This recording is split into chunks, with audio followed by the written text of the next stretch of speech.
Big Brother, mainstream media, government cover-ups.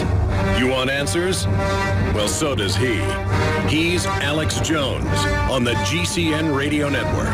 And now, live from Austin, Texas, Alex Jones. And we are going to obviously be taking your phone calls and covering all of the incredibly important news that's transpiring. I've got to say that the immigration news is so huge, and it's not even getting a lot of what you call dinosaur media attention, or they blandly report, oh yeah, a third U.S. military base is filling up with the hundreds of thousands of illegal children who just get off airplanes or who are brought across the border and dumped by their parents. Obama opens third military base to deal with flood of illegal children, immigrants, as officials insist they are being cared for despite abuse allegations. See, even the Daily Mail, it's about abuse allegations, which is important, but it comes after the crisis itself. The United States is being advertised that if you can get here with leprosy or double amputee or blind child, whatever the case is, we're going to pay for you as the country goes bankrupt. I mean, 30, 40,000 Cubans in the 80s coming over in a couple of boat flotillas was a big issue because a bunch of them were criminals. They call it the Cuban crime wave because Castro was, dumping a lot of his prisons onto the United States. Now, some of them were good people. They were political prisoners and people. But that was a minority. And of course, they made the fictional Scarface, written by the great Oliver Stone, based on a 5-year investigation of real characters he just changed the name of. It's basically a true story, and I've seen an interview he gave where he broke that down. He even spent years with the cartels in Latin America to write that script. He also wrote Conan the Barbarian, interestingly enough, side issue. It was his first big break. The point is that this is hundreds of thousands. It's estimated over 200,000 already. Another 260,000. The federal government came out yesterday in a memo and said they think are going to be coming in. I mean, ladies and gentlemen, this has never been done by anybody. Obama is literally taking a giant dump on the country. And I don't usually use scatological verbiage. I don't usually need to use, but I mean, when a shoe fits, wear it. I mean, there's no other way to describe the way this country is being gutted. Our power plants turned off. Obamacare meant to stall our country. Meanwhile, the other shoe's about to drop. When they start arresting governors and filmmakers and pro-lifers all over the country for their speech, persecuting people, and then coming out and saying, I mean, he had Ronald Reagan on his Facebook. He had Rand Paul on his Facebook. And they've attacked Rand Paul. And they've attacked Breitbart. But no, Alex Jones. We are swamped with the CNN, MSNBC clips. I mean, there's got to be 6 or 7 of them we've already been sent by listeners. And there's no way to air all of this or even digest it all. We're going to try to play some of it where they are basically saying he did it because of me. When everyone knows that I say, do not offensively attack anybody, and it's the worst thing we could do. And it's cold-blooded murder. Just like killing the kids at Waco because they wanted to kill the parents to teach them a lesson. It's a horrible crime. Just because the police represent a corrupt system doesn't mean they're corrupt. I mean, by that extension, if you pay income taxes, are you going to get shot in the back of the head in a restaurant? Because you're funding this. I mean, I pay them. That's a fraudulent tax to a private bank, but they'll break your legs if you don't do it. See what I'm saying? I mean, it's like shooting a bank teller because you're mad at J.P. Morgan Chase or something. We'll be right back. Ladies and gentlemen, we are live broadcasting worldwide, fighting in the info war, toe-to-toe with the new world order, the globalist. The United States has 315 million people in it. The borders are being completely collapsed as we speak. The United States is being advertised as a dumping ground for anyone that wants to come here. Obama is giving them lawyers, is freezing deportations, is freezing prosecutions of felons if they're illegal for committing arson, rape, and murder. Hundreds of thousands of criminals have been released in the last 2 years alone. 60,000 in the last month, 63,000. It is full-scale destruction of the country. The power plants are being shut down. Half of our energy supply is being shut off right now. A devastating tax on everyone. A poverty control tax. Al-Qaeda is publicly being released and weaponized and let out of prison all over the world and being prepared to attack the United States again. They have the former head of these operations, Alexander, of course, came out and said that we are going to be hit, so give up all of your rights. And we are seeing the public conversion of the war on terror, supposedly being for Muslim extremists, a foreign outside threat. And as we predicted, you're seeing Homeland Security completely inverted against the Tea Party, libertarians, conservatives, you name it. Remember, I've been telling you intensely for 6 years that the system is going to shift Homeland Security onto the liberty movement, a.k.a. Americana, people that want to keep America somewhat free and somewhat free market. If you're a milquetoast conservative, you're being listed as a terrorist.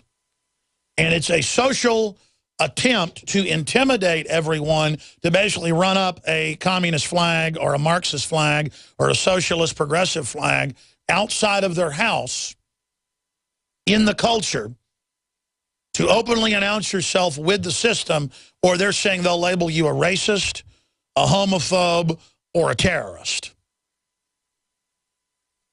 And that's what's now happening. And if we give in to this authoritarianism that is the opposite of Thomas Jeffersonian liberalism. True liberalism means freedom. True liberalism was Thomas Jefferson saying when the government fears the people, there is liberty. When the people fear the government, there is tyranny. That would be called terrorism today, stating that basic fact. And so what we now have unfolding is a total and complete balls to the walls rollout. Balls to the walls is a aviator term for pedal to the metal, shoving the throttle all the way forward. And they have shoved it balls to the wall. Boom, as far as it'll go, down into the console, full power. And that tells you they're getting ready to make their move.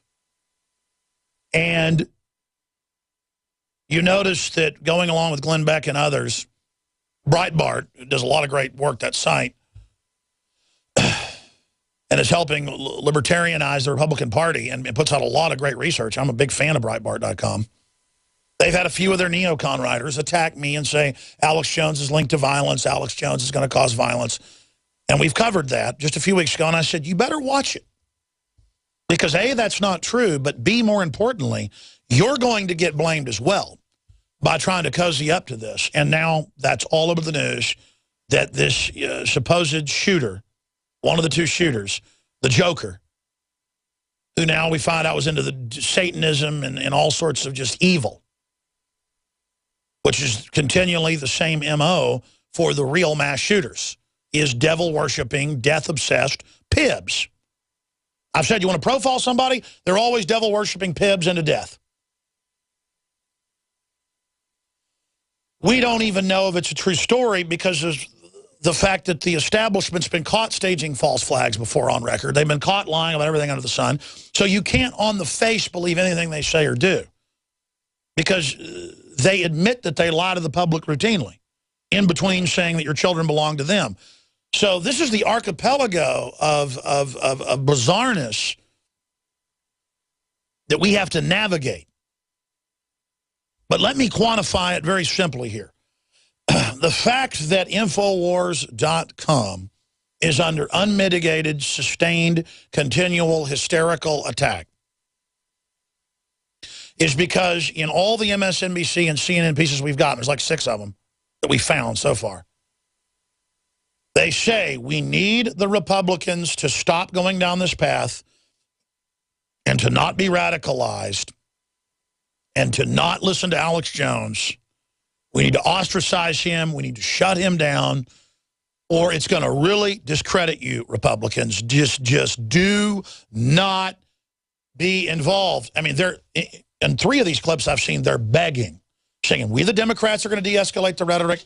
We want to be friends. We want to be nice. Now, why are they doing that, ladies and gentlemen? Because they're scared to death. The White House runs Media Matters on record. Almost all of them are former staff of the White House. They have weekly briefings. And you notice MSNBC, CNN, all of them follow what Media Matters says as the script is loaded into the teleprompters. So that's why the website's important. Has hardly any traffic. The public doesn't read it. But the London Guardian, the Associated Press, Reuters, they all go and get their talking points from there. And the talking point is go after Alex Jones. And then that is vomited out everywhere to try to scare people away from this broadcast, to try to make people not listen to what we have to say and define reality and say, this guy did this because he was a fan of Alex Jones. Remember the supposed Boston bombers? We exposed they had drills that day. We exposed evidence of false flag, which all came out later. That the older brother was under CIA payroll. That even came out in mainstream German and Russian news, and the Russians had blown his cover, so then U.S. news had to cover it. I mean, that's to be investigated. I don't know exactly what happened there, but definitely a double agent bare minimum, okay? There was more going on in Boston than we were told. They were trying to kill both of them to cover it up, and one brother's pled not guilty. Nobody even hears about that. We can play the clip where they said, you know, they were fans. They did it because of Alex Jones, and he's deeply racist. We have the clip on screen of your TV viewer. MSNBC blames Boston bombing on deeply racist Alex Jones, close quote. So I've been through this before, folks. I live this, where 3 cops get killed in Pittsburgh, and they say the guy did it for me within 2 hours. Then we go to the guy's own postings on the white supremacist websites run by the feds, and he openly says he hates me for years and wants to get me, and I better watch it. Never said anything nice about me. Attacked me on my own website. But they said he did it for me. So, see, I'm used to this, ladies and gentlemen. So, we did find one of the clips of literally hundreds where I said during the Bundy Ranch event, I would look for them to kill cops, set up patsies, and blame it on Alex Jones. And we have that clip. We're going to play it in a moment. I've been living this for almost 20 years. In fact, more than 20 years, as George Humphreys pointed out on air when he was a guest yesterday. I've known George for about 21 years. I've been involved at least 22, but on air, 19 and a half. I've been through it, folks. And for a normal person who hasn't seen all this crazy stuff, people just have no idea how bizarre the globalists are and that they're psychologically predisposed to commit crimes the same way over and over again. Everybody's pathological. Everybody does things the same way or tends to. But with criminals, in their psychology and the different types of criminals, it's like a dog to their vomit. Over and over again, they do the same thing. And so you learn the patterns. And sometimes it's a real attack. But then you look at how statistically it's incredibly rare. And in every MSNBC clip we've got, they say over and over again, it's an epidemic, it's an epidemic, it's an epidemic. You go up to Infowars.com, Indiana Sheriff, we need military equipment because U.S. is a war zone and there's an epidemic of veteran violence. Go look at the statistics. We've written an article about it. It's not true. There is no epidemic. Mass shootings are flat. Overall shootings are down 52%, Justice Department's own numbers. But they don't care. They say, we've got to have all these weapons. Across America, police departments are quietly preparing for war with who? The Tea Party, gun owners, and veterans. That's the globalist takeover. But it will become a self-fulfilling prophecy if they stage the events. And if they stage some events or hype it enough, Patriot's going to kill cops. Patriot's going to kill cops. There will be naturally, organic crazies of the same profile. It's always weird devil-worshipping people that dress up like DC comic characters and who are into death, who go out and who are on drugs and who have criminal records that go out and do this. When it's real. And then you've got the media editing things, like the White House, Media Matters, this is key, this is coming up, runs this clip where I say it's totally staged. Of course, we're going to get the full clip. You got to find it in the 3-hour show, because I remember saying it's either organically the evil culture has done it or it was staged. So the federal government is openly buying billions of rounds of ammo, deploying weaponized drones against the American people, publicly announcing it, deploying thousands and thousands of giant armored wheeled tanks, and openly saying their main enemy is returning veterans who are going to be attacking police when none of that's happening. You've got the media saying, I'm going to cause people to kill cops for years, and then now magically it's happening. Can you say set up? Bare minimum, as I said about 10 times yesterday, this is being sponsored by the sick culture of death. This is the culture of death, general mass mind control of a sick society. Obsessed with torture porn, obsessed with destruction porn. I mean, even CNN had an article about Godzilla and why are we obsessed with destruction porn? And girls going out and stabbing other girls because they're a fan of, a comic book character that stabs people. What's he called? Skinny man, thin man? Slender man. Yeah, all of this going on. And people killing in the name of the Joker. There's no discussion about how sick the society is or why is it always the same MO when it's a real event. Another stabbing's now been linked to the Slender Man meme. There's no discussion of these people always into the macabre and Satanism and death and the nihilistic society. It's no, Ronald Reagan was on somebody's Facebook, so it's Ronald Reagan's fault. I mean, I'm right next to Ronald Reagan on his website, a Ronald Reagan speech on the supposed, ringleader shooter on his Facebook. That's like saying the police in Southern California are guilty because Dorner was a cop and went and shot people. It's just incredible. I stand for what I stand for. And that is no offensive violence. And the last thing you want to do, even if a civil war starts, I've said, is go after the rank and file general minions of the system. You want to reach out to them and wake them up, and we want to stop this civil war from happening that the globalists are clearly gearing up for and admitting they're preparing for. That's the big issue, is that they're telling us to square off and kill each other. That's the big scandal. And then using tragic events like this that we stand against every day to then project it onto us. This is what's happening. This is the framing of the future battle space before it all kicks off. And I hope we can stop it from kicking off, because it's going to be bad for every American in this country.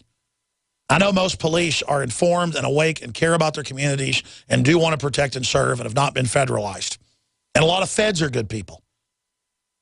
But if this civil war kicks off, it's going to be hellish. And if the police and military think a bunch of armored vehicles and helicopters are going to do anything in a asymmetrical civil war, it's going to be like hell on earth in this country. Americans and libertarians and patriots and veterans whose backs are against the wall is going to look like millions of Rambos turned loose in the country against the globalists. I mean, it is going to be a disaster. Millions of former military, special forces, you name it, who know they're targeted, who know they're being demonized. It's all public. And your PSYOP doesn't work against them. And they're sitting there watching it all happen and trying to keep their head down, not looking for trouble. But the social engineers, the psych warfare chiefs at the White House and MSNBC and CNN think you're so stupid.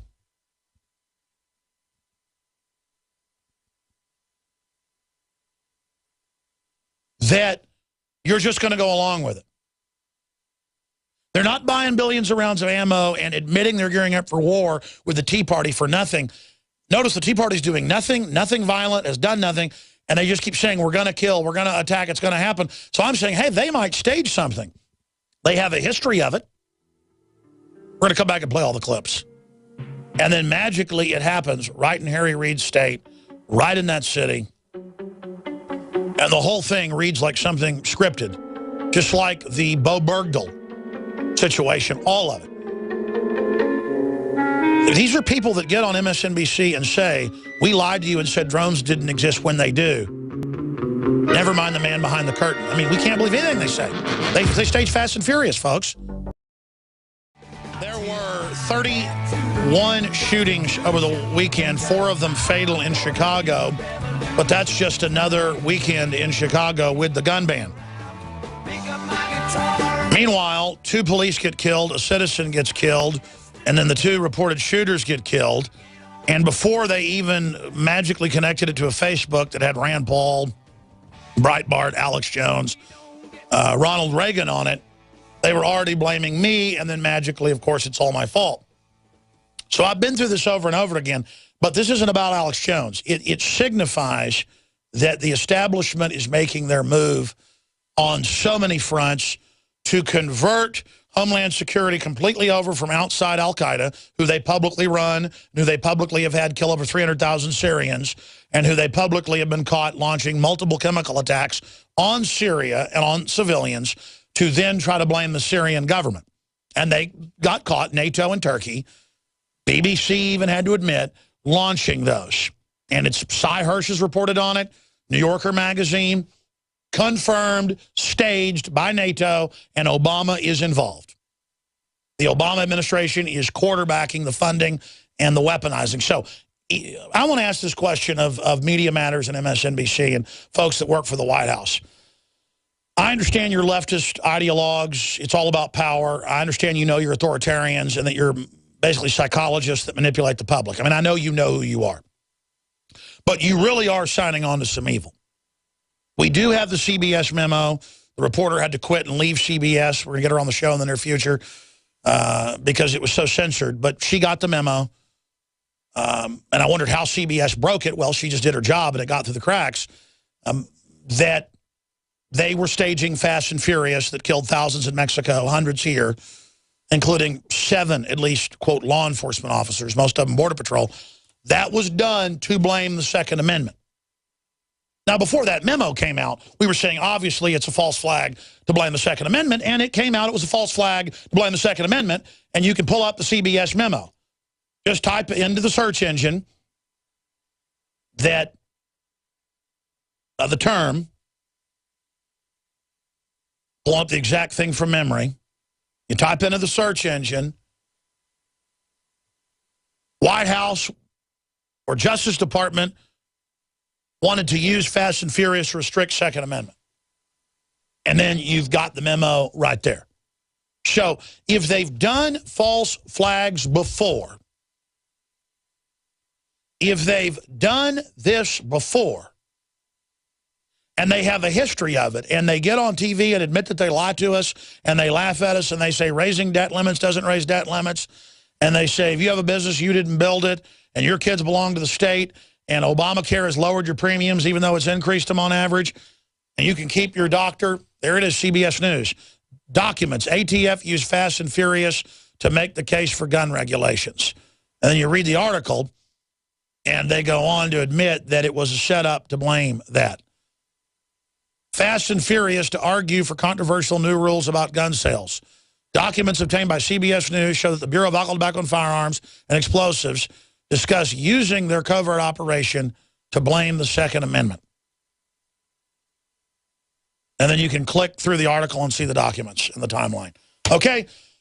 So let's say there's a neighbor who's a convicted bank robber. You got a neighbor who's a convicted bank robber, and then there's a bank robbery a month after he moves in, and you see his description on the news that it's a 60 or so old man with gray hair and a long beard. And you're looking out your back window at your neighbor who's just bought a new car and is eating a bunch of filet mignon in his backyard, and he didn't have any money the week before, and you're in a working class neighborhood. You're going to start to think, maybe my neighbor robbed the bank. He looks like he just came into a bunch of money. He fits the description. And I know he's a convicted bank robber. So if you started thinking maybe Bob's the guy that just robbed the bank, he doesn't have a job, but he just bought a new car, are you a conspiracy theorist for thinking he may be a suspect? That's my issue.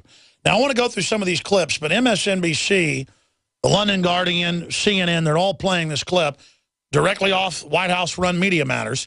MSNBC quotes Alex Jones.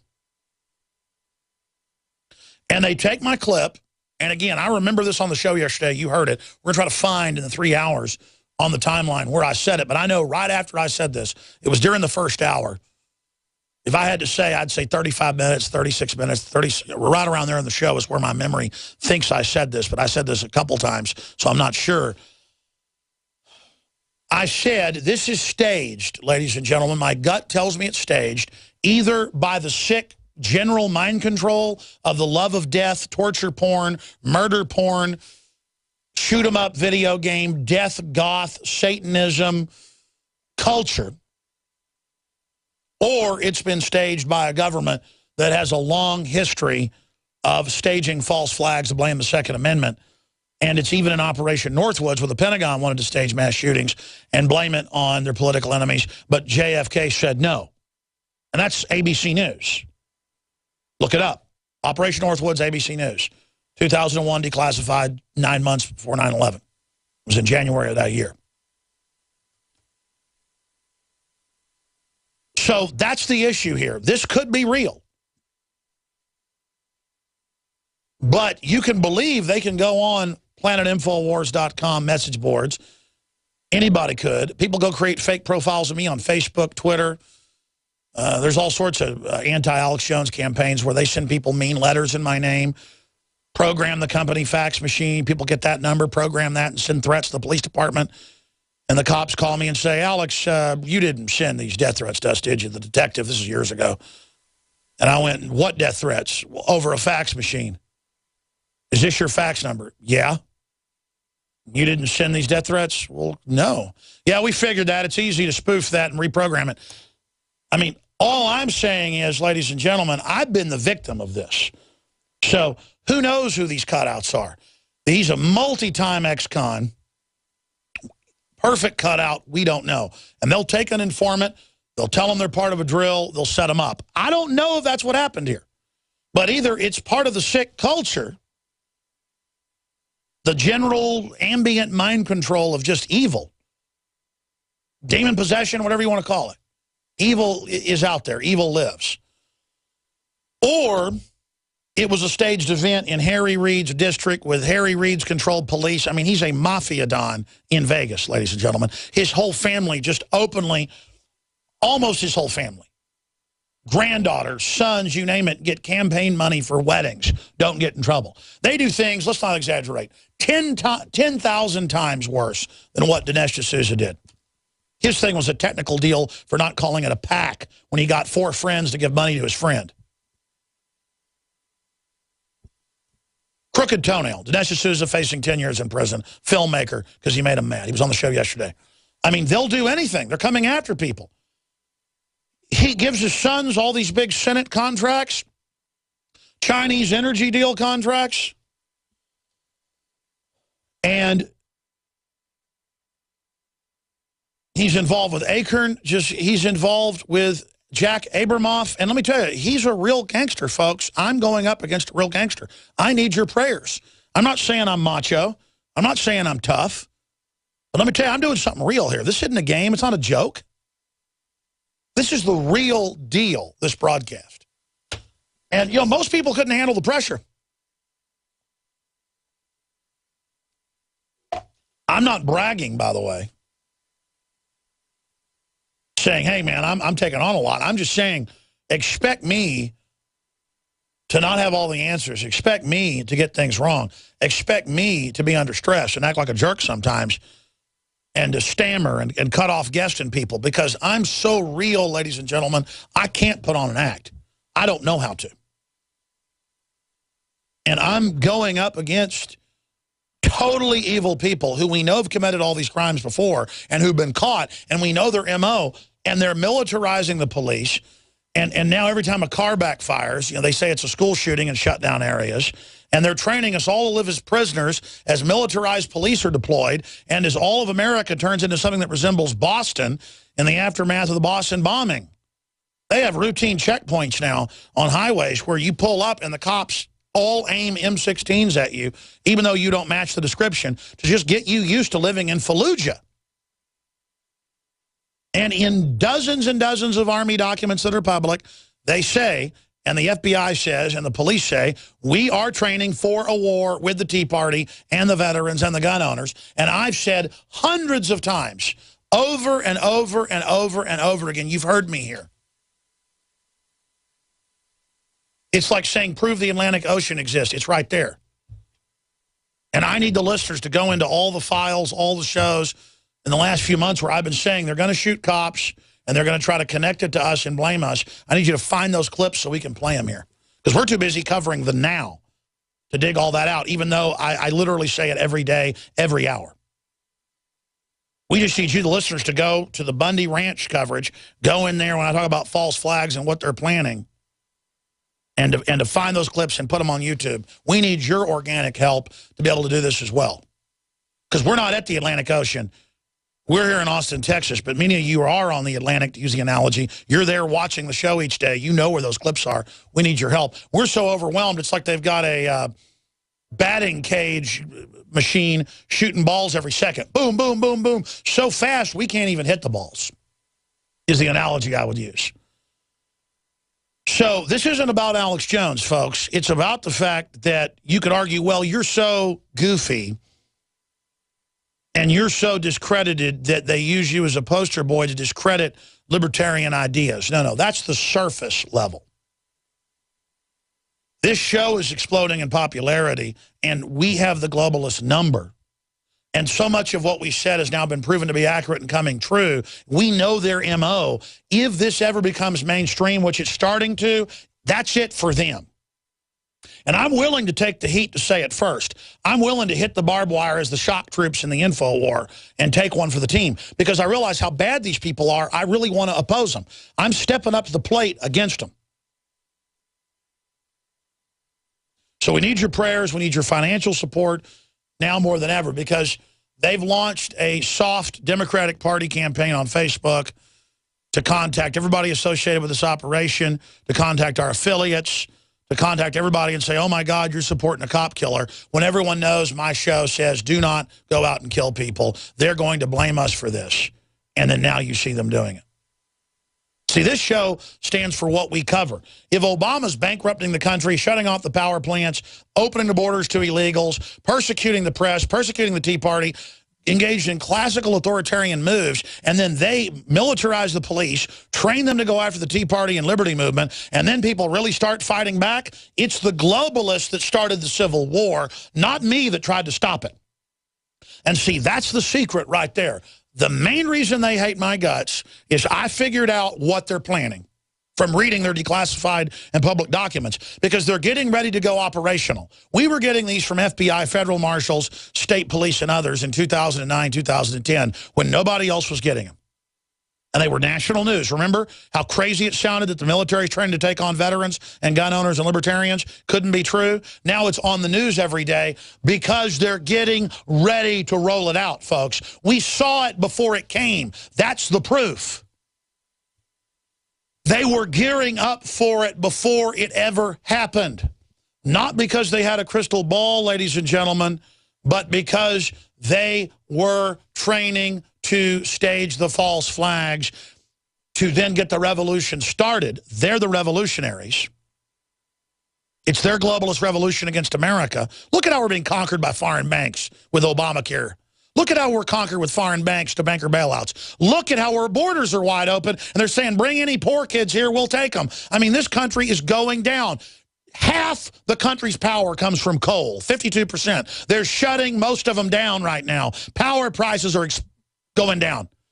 An enemy army would cut our power off. Folks, it's an enemy operation. It's collaborators. They're bringing us to our knees to put us on welfare. We're being domesticated right now. That's the Soviet model. Take the kids, raise them by the state, domesticate the parents. We are going under domestication right now. So we're going to try to find the clip, just because it's stunningly powerful, from yesterday, where I said, this is staged, ladies and gentlemen, and my gut tells me that it's either criminal elements of the Democratic Party with a staged black ops setting up patsies in a drill, or it's the organic, sick culture that's been promoted by the globalists that's causing this, with that particular profile of the devil worshiper pibs that keep doing this. Okay? When I say person in black, I ain't talking about Johnny Cash, folks. I'm not against people who like to wear black. Most of them are nice people and artists and folks. The whole point is that it's that particular subset continues to pop up. Not the Tea Party, not returning veterans. And they're getting ready, folks. I've never seen such a full court press assault from CNN, Anderson Cooper, just all of them. Now, here's MSNBC quoting Alex Jones, but again, out of context. And I stand by it could be the government, and my gut tells me that something stinks here. Just like day one, I said I didn't buy the Bergdahl story on that Sunday. And then it all came out, everything we said, it was totally phony. We were the first to say that. In fact, I told my reporters on Saturday, don't go with this when it first broke on Friday. On Saturday, I talked to him. I said, because we can't prove it yet. I'm sick of being out front. Just wait. I don't care, Biggs, if you've got people that were in his unit. I want proof on Monday. Those conversations happened. We know how these operations are run. We know when something's fake. Let's go to the MSNBC clip. But on the airwaves today, conspiracy theorist Alex Jones, of whom Jared Miller was allegedly a fan of, Alex Jones fomented even more anti-government paranoia. We are in the middle of a globalist revolution against this country right now, and my gut tells me that the cold-blooded, degenerate, evil killing of 2 police officers and a citizen in Las Vegas yesterday is absolutely staged, ladies and gentlemen. Joining me now is the host of MSNBC's The Reid Report, Joy Reid. Joy, this keeps getting stranger and more distressing by the hour. See, there are 2 pieces here. This is all junior high school. They all shake their heads and laugh. You mean we're known liars? The government publicly funds Al-Qaeda and false flags? This keeps getting stranger and more distressing by the hour. There are 2 pieces here. One seems to be the epidemic of mass violence and mass shootings in public spaces. The other is the zealotry of the far, far right fringe. And Alex Jones is unbowed. Yeah, and I think that second piece is really important, because here you had a couple who both were drawn to Nevada to support Cliven Bundy. Now you notice they just say the same thing over and over again. There's an epidemic of mass shootings. Well, when the movie Jaws came out, and we've shown the mainstream news articles from the time in the newspaper, resorts had to put ads out in the 70s, early 70s, for 5 years straight. They have the same stories every year. Editorials saying, sharks only kill less than 10 people a year worldwide. You have a better chance of being struck twice by lightning in a year and dying from that than you do from sharks. But people still, to this day, decades later, Jaws came out, like 73, 74, still swimming worldwide has gone down in warm seas like the Caribbean that great whites aren't even in because of that movie. And it is the exact same thing here. Mass shootings are flat. Overall shootings are down, unless you're in Chicago or Mexico. And that's just a fact. But she says there's an epidemic. See, everything comes out of their mouth as a lie or a distortion. Then she says something that's true. And they say this in all the different clips. They say, Alex Jones doesn't care. He's unbowed. Then they have the Southern Poverty Law Center expert on. They have these other experts on. And they're going, oh, my gosh, he's radicalizing the Republicans. Oh, my gosh, they've got to stop. They've got to denounce him. Because, ladies and gentlemen, if what I'm saying the talking points I'm putting out that are based in reality and facts and research get picked up by the Republican Party, it's over.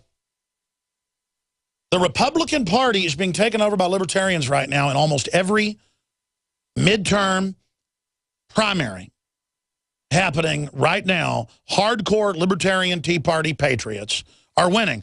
And MSNBC does shows every week saying, look at this Republican. He's an Alex Jones listener. Don't vote for him. Here he is plugging Alex Jones, this guy or that guy at this state level or this federal level. Dude, don't vote for him, and then they win by a landslide. Let me just say this. All the New World Order can do is kill me. By demonizing me, you just make me a folk hero. And I can feel the danger, by the way. I'm not pleased by any of this. I feel sick at my stomach. But it's a job I've got to do, and I'm going to do it.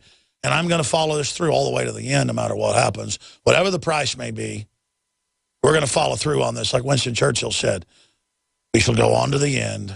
Whatever the cost will be, we shall defend our island. We shall never surrender. Well, I shall defend this republic and the ideas of freedom, and I will never surrender. I don't care how many crimes you blame on me. I don't care if you claim that I'm responsible for the crucifixion of Jesus Christ or the sinking of the Lusitania or the Titanic. I didn't do it. I stand for freedom. I'm against killing police officers, and people ought to be glad I'm on air trying to tell radicalized folks that have been pushed by the system, don't be violent. Every day, because that's what I believe. And that's why they're saying I want violence, because they want to kick a civil war off, and they don't want us stopping it. We have billions of listeners. If you go out there and try to stop the Civil War, if you go out there and try to be nice to police and inform them, if you go out and communicate with them instead of us getting in a war with them, we're going to defeat the globalists peacefully. They don't like that. I mean, we got a bunch of Al Sharpton clips, folks, that are coming up where he literally is trying to start a war. They're the ones saying you're racist if you don't want to turn your guns in. They're the ones saying that the Tea Party is going to engage in terrorism with no evidence. And then it starts happening. It's very suspicious. I mean, these people funded Al-Qaeda to stage false flags. Thank you for listening. They'll do anything. They got caught funding Al-Qaeda to blow up churches all over the world. I mean, of course they're suspects. Well, I want to open the phones up for everybody, but I want to speak on a topic, and that is, do you agree with me or disagree with me that the establishment's trying to cause a civil war? I mean, they're publicly saying there's going to be a war with the Tea Party veterans, gun owners, and states' rights advocates, and the John Warner Defense Authorization Act of 2007, that was under Bush, says that Homeland Security is to suppress insurrection by the states and by legislatures. So they consider states that say no to a gun ban or something, or no to a federal thing on gay marriage or something. The feds are saying that's insurrection, and they're going to put the big red one, the Army, in your state house. See, that's what's so frustrating. I see the battle picture here. I live this. And I try to war game stuff out where I'm wrong, and I'm just not wrong. And I mourn preemptively for myself, my family, but I care about the general public and police officers and the military people as much as I care about myself. I have empathy. Sometimes I care about other people more than I care about myself. And it's not because I'm a hero, folks. My head is screwed on straight. I like inviting people over, cooking food, and watching them eat it and enjoy it. And I've run into sociopaths before that I've been so nice to, and later I learned they were sociopaths, and they go, you're being nice to me because you want to get something. I've learned people that don't have Texas hospitality, and I call it Texas hospitality, everybody's got it to some extent in their area, that I grew up around people that were so good that I was bad in the family. But compared to the general public, I'm like a saint or something. I mean, I thought everybody was like my parents and my grandparents growing up, and it's just taken me the last 5 years to figure out that's not the case.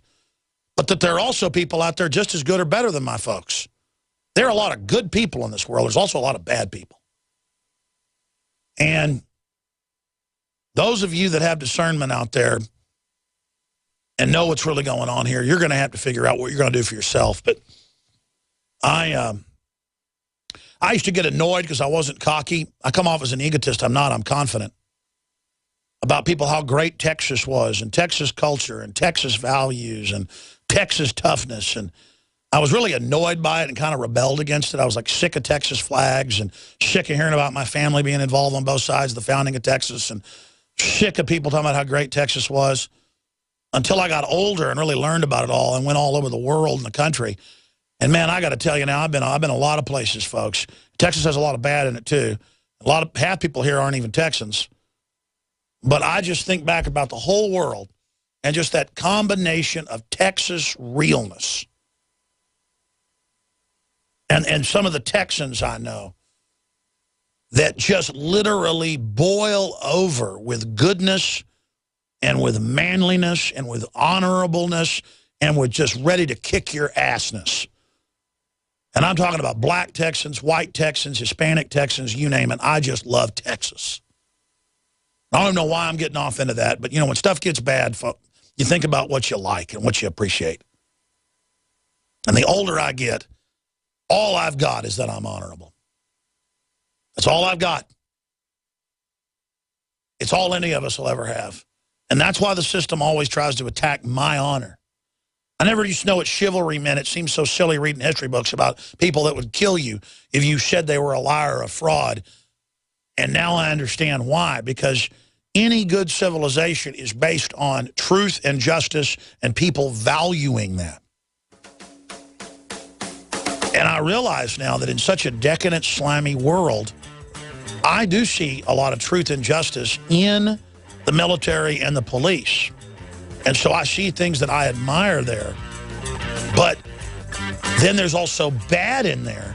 So then it makes it that much worse that there's such good sitting right next to such dishonor. That's why people get so mad at the police. We'll be right back to discuss it all. I'm going to give the phone number out. Well, coming up, the story's up on Infowars.com and PrisonPlanet.com. CNN says Liberty Movement more threatening than Al-Qaeda. The supposed Las Vegas shooter, Jared Miller, exploited the jumpstart right-wing extremist meme. Yeah, we've been telling you, they're going to flip the entire Homeland Security system against the American people. Meanwhile, you've got the prisoner exchange, Obama violating federal law, becoming a dictator, not getting in trouble. You've got Fast and Furious, you've got Benghazi, you've got the VA scandal. None of that matters. 2 police officers being dead is the center of the universe. Not that they care about cops. When cops get killed in Chicago every few weeks, it's not even in the news. It's a blurb because it's gang-related. But, boy, if you can tie it to gun owners of the Tea Party, it's an epidemic. As big an epidemic as great white shark attacks. It's extremely rare. And they know that, but they don't care. It's an epidemic. It's an epidemic.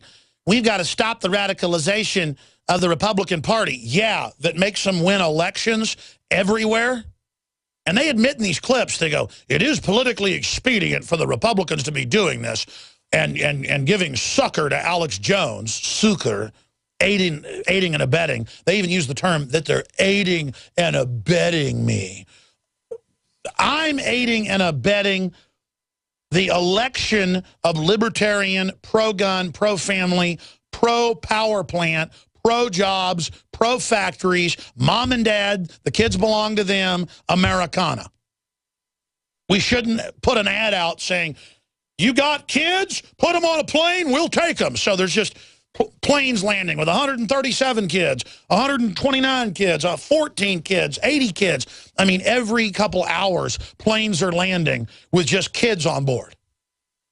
From Nicaragua, El Salvador, Brazil, Mexico, China, Taiwan. People are getting their kids on planes, and they're landing, and they're here, folks. And the government's giving them lawyers, and they're staying.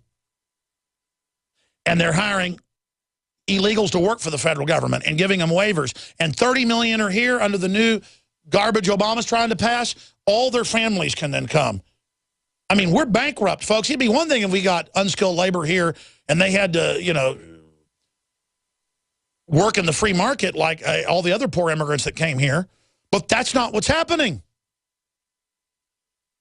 They're now putting water stations and emergency phones in the desert to aid the illegals coming across.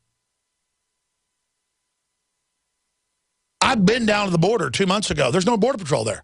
I was there last year. It was teeming with Border Patrol. But they weren't even stopping illegals. They were ordered to give people tickets for beer and stuff in Big Bend. But now there was no Border Patrol. I told you this 2 months ago. It's gone. The deportations have virtually stopped. Lawlessness. It's illegal, ladies and gentlemen. And meanwhile, they're persecuting the press. They're persecuting the Tea Party because the Tea Party is the threat, folks. The Tea Party isn't perfect, but that's why I've fully thrown in with the Tea Party and a move in the Republican Party to take it over. Because we're going to lose everything. The Democrats, run by the globalists, have a plan with the third world to get the votes they need to checkmate using our republic and our voting system, our democracy, our limited democracy, to checkmate in the country right now. And who are they then attacking? Full-scale Infowars.com. I mean, I've got CNN saying I'm behind the shooting, basically. I've got London Guardian. I'm in the first paragraph. Another CNN, Washington Post, Raw Story. I mean, thousands of articles, ladies and gentlemen, thousands. You type Alex Jones into Google News, click it. There's thousands of articles today, thousands attacking me. And Darren McBreen was talking about his personal Facebook. I ought to try to get him on air. And this buddy he's known forever. He said his buddy he's known since college, that his head lives, its habitat is Obama's rear end, to put it nicely. He lives in Obama's rear end. I mean, I'm sorry to use that term. It's the only way to describe it in times like these. And he likes to taunt him every once in a while. You know, he believes he's powerful and successful because he loves Obama. Even as Obama betrays everybody and funds al-Qaeda and runs false flags and gets caught and runs Benghazi and runs Fast and Furious. I was like, man, you better get out of InfoWars real quick. It's going down, man. Yeah, rumors of my demise have been greatly exaggerated. I'm here. We're bigger than ever. But I don't want to be big. I'd rather back the globalist off and this show recede off into the sunset. There'd still be plenty of issues to cover. But it wouldn't be as hot and as powerful and as scary as it is. This show is scary because we're a mirror for MSNBC and Media Matters and the White House to look at who you are. You guys have gone through this to where now you've had multiple White House press secretaries, Gibbs and Carney and others, and a bunch of others. Every week I see a new clip where they get up on MSNBC or CNN and go, yeah, we lie to people. What's the big deal? We need to lie to you. And that's what it is. I'm a heretic. I'm unbowed, as that host said last hour from MSNBC when we played the clip. What's her name again? Alice Wagner. She goes, he is unbowed. And she looks at the camera and puts her hand out and does a motion of me falling. He's unbowed. That's right, witch. I don't believe known certified liars that say the Klan founded the NRA when it's the opposite. I've heard that come out of your fat mouth. I don't believe certified frauds who've been caught lying thousands of times. I don't trust FBI snitches who helped set up his own people and helped create race riots and who is allowed to be anti-Semitic because he works for the... I mean, it's sick. It's like George Soros is a famous Nazi collaborator and should be in a prison in Hungary or Romania where he operated, and instead his operations claim I'm anti-Semitic. I mean, I'm sick of it. I was as involved in the Boston bombing as the man in the moon. MSNBC, that same witch. Alex Wagner, whatever her name is, said that. I'm done. I wasn't involved in that bombing, witch. I say you people, the people you work for, are suspects. And then you're like, oh my gosh, he thinks we're suspects. Hey, lady, it's even in the BBC. We forced it there that al-Qaeda from Saudi Arabia launched the chemical attacks on Assad's people to blame it on him. You got caught. Cy Hirsch reported on it. People know about false flags now, lady. We'd have to be morons not to think Obama could be behind this when they're running around with Holder last week going, the Tea Party's about to attack. We're launching our task force this week. The terrorism is everywhere. We need the armored vehicles for the Tea Party. Oh, my God. Look, the Tea Party, Alex Jones, just killed 2 cops the next week. 2 + 2 = 4.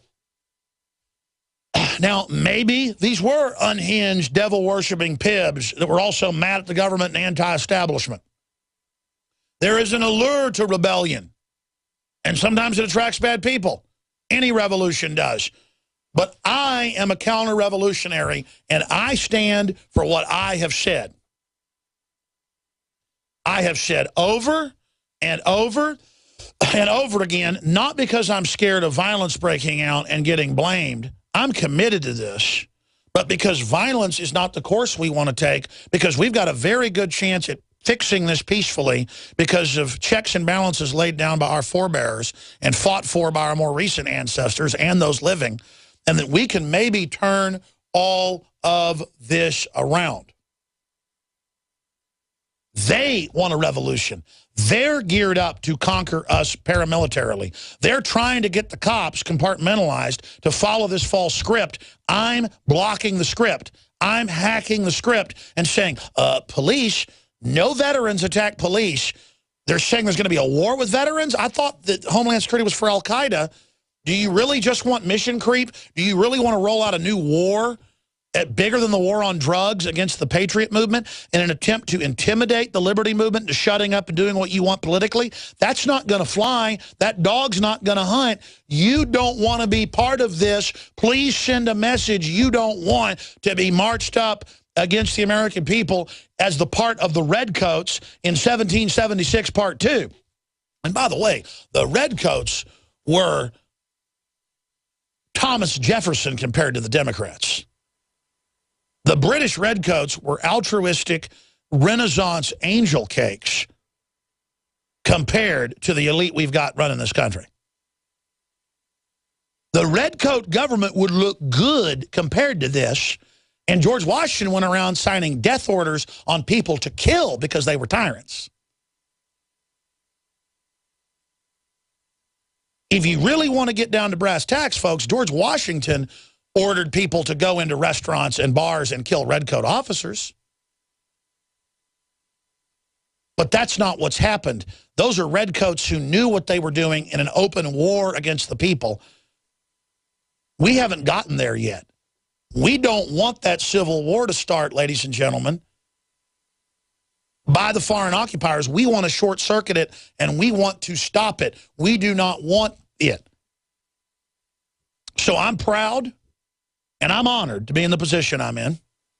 And I'm willing to take whatever happens to me in the process of them trying to demonize this broadcast. But I will say this. We're going to give the phone number out and come back with your calls on this subject. InfoWars, more than ever, needs your support. Spread the word about the broadcast. Sponsor our local AM and FM affiliates. The broadcast is exploding. The system's scared of that. Buy the products at InfoWarsStore.com. They're the best products out there across the board, from preparedness to high-quality supplements. And pray for us. Not so that we even continue for ourselves, but that we continue to savage the enemy. Because make no mistake, folks, we're having incredible victories right now. Again, I'm not playing a lot of these just because there's so many, but they're posting them up on Infowars.com and PrisonPlanet.com. Chris Matthews, CIA guy, CIA on record. Anderson Cooper does blue screen stuff when he's not even at Sandy Hook. It's just amazing. I mean, CNN got caught. This is famous. It's on YouTube. In the first Gulf War, being in Atlanta on a blue screen, saying that they were in Riyadh being nerve gassed by a Scud attack, hopping around in front of a blue screen. Didn't know their feed was going out live with the blue screen off. I mean, right there, they've been caught lying so much. If you have somebody in business that you've worked with, you catch lying to you once, you really lose confidence in them, it kind of freaks you out. Then you catch them again. 3-4 times, you'll never associate with them again. But in modern America, people just love to be suckered over and over again. I mean, I don't believe anything Hillary Clinton says. I don't believe anything Obama says. I don't believe anything John Boehner says. I'm done with the blue blood Republicans and the Democrats. And the whole establishment is coming after the Tea Party. Good. We don't need to get freaked out that we're being lectured by the White House-run CNN, MSNBC. Good. It means we're having an effect. Good. You're blaming me for tragedies? Good. My job is to expose you. I expect you to come after me. Most of you people work for the system because you cozy up to them as cowards. And you're scared of the New World Order, and you know how evil it is. So you just decide to go along with it. I've run into a lot of top people. Host of ABC Nightly News, one of the hosts. I'll just leave it at that. MSNBC, CNN people who've privately at events and things said, no, we know a lot of what you're saying is true. You know, but the Republicans are bad too. You know, what do you want us to do, vote for them? I mean, you know. It's the same thing with the police. We don't need to be each other's enemies, ladies and gentlemen. Most of the people that work for the system are just compartmentalized and operate under peer pressure. We have a clip coming up where CNN says the Liberty Movement is more threatening than Al-Qaeda. That's up on Infowars.com. This is the full conversion of Homeland Security onto the American people. And I know I keep saying that because it's happening. Obama really is legalizing illegals outside of law and saying, if you're poor and sick, we'll pay for you, and we've got a driver's license. Come here, come to California, and vote to take the guns. They've got a plan to turn Texas blue, Battlefield, Texas, where they've been caught on video. We've played the clips. The Democratic Party saying, we're going to take over. We're going to have the illegals vote. We're going to take the guns, everything. All we need is 5 million illegals to come here. They get 3 or 4, they say 5. That's more than they need. They get about 3 million illegal voters who almost all pull the lever for Democrats. It's over, folks. They will take our guns, and they will line up the armored vehicles in a phalanx and come. Just like that state judge, county judge, you know, head of the county. It's like the mayor. What was it, Lubbock? It was Lubbock. It was on. Remember last year he got in all that trouble? But he didn't get in trouble. He got elected in a landslide. But the media said he was in trouble. He came out and he said, listen, they're going to stage stuff. I don't know what. If Obama gets reelected, he's not going to leave office by the end. This is what he said, not me. And when they come to try to confiscate the guns, I'm not going to be part of it. And when they show up with those armored vehicles, I'm going to need more deputies. And we're going to need to go ahead and get some of those federal armored vehicles because I'm not going to turn the guns in, and we're not going to have them in this county. And I thought, man, that guy's even more tough than I am. I mean, but he's a reality-based guy. He's got the police chief sitting right next to him, gravely. There it is. Texas judge warns Obama re-election could lead to civil war. Because it's true, folks. Why do you think that county judge said that over a major city? I mean, that's a big city. Yeah, Lubbock. Why do you think he said that? Judge Tom Head. Because, folks, the feds are coming to all the cities and saying, get ready for this, to find out who's going to go along with it. That's one thing waking up the police and military is they're being prepared for this. They're in the meetings. They're battle training. They're battle training to take the guns, folks. A civil war will break out.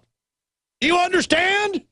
And they're going to need a trigger. So I said, look for blowing up police stations, shooting police in restaurants, shooting them in their cars, blaming it on us.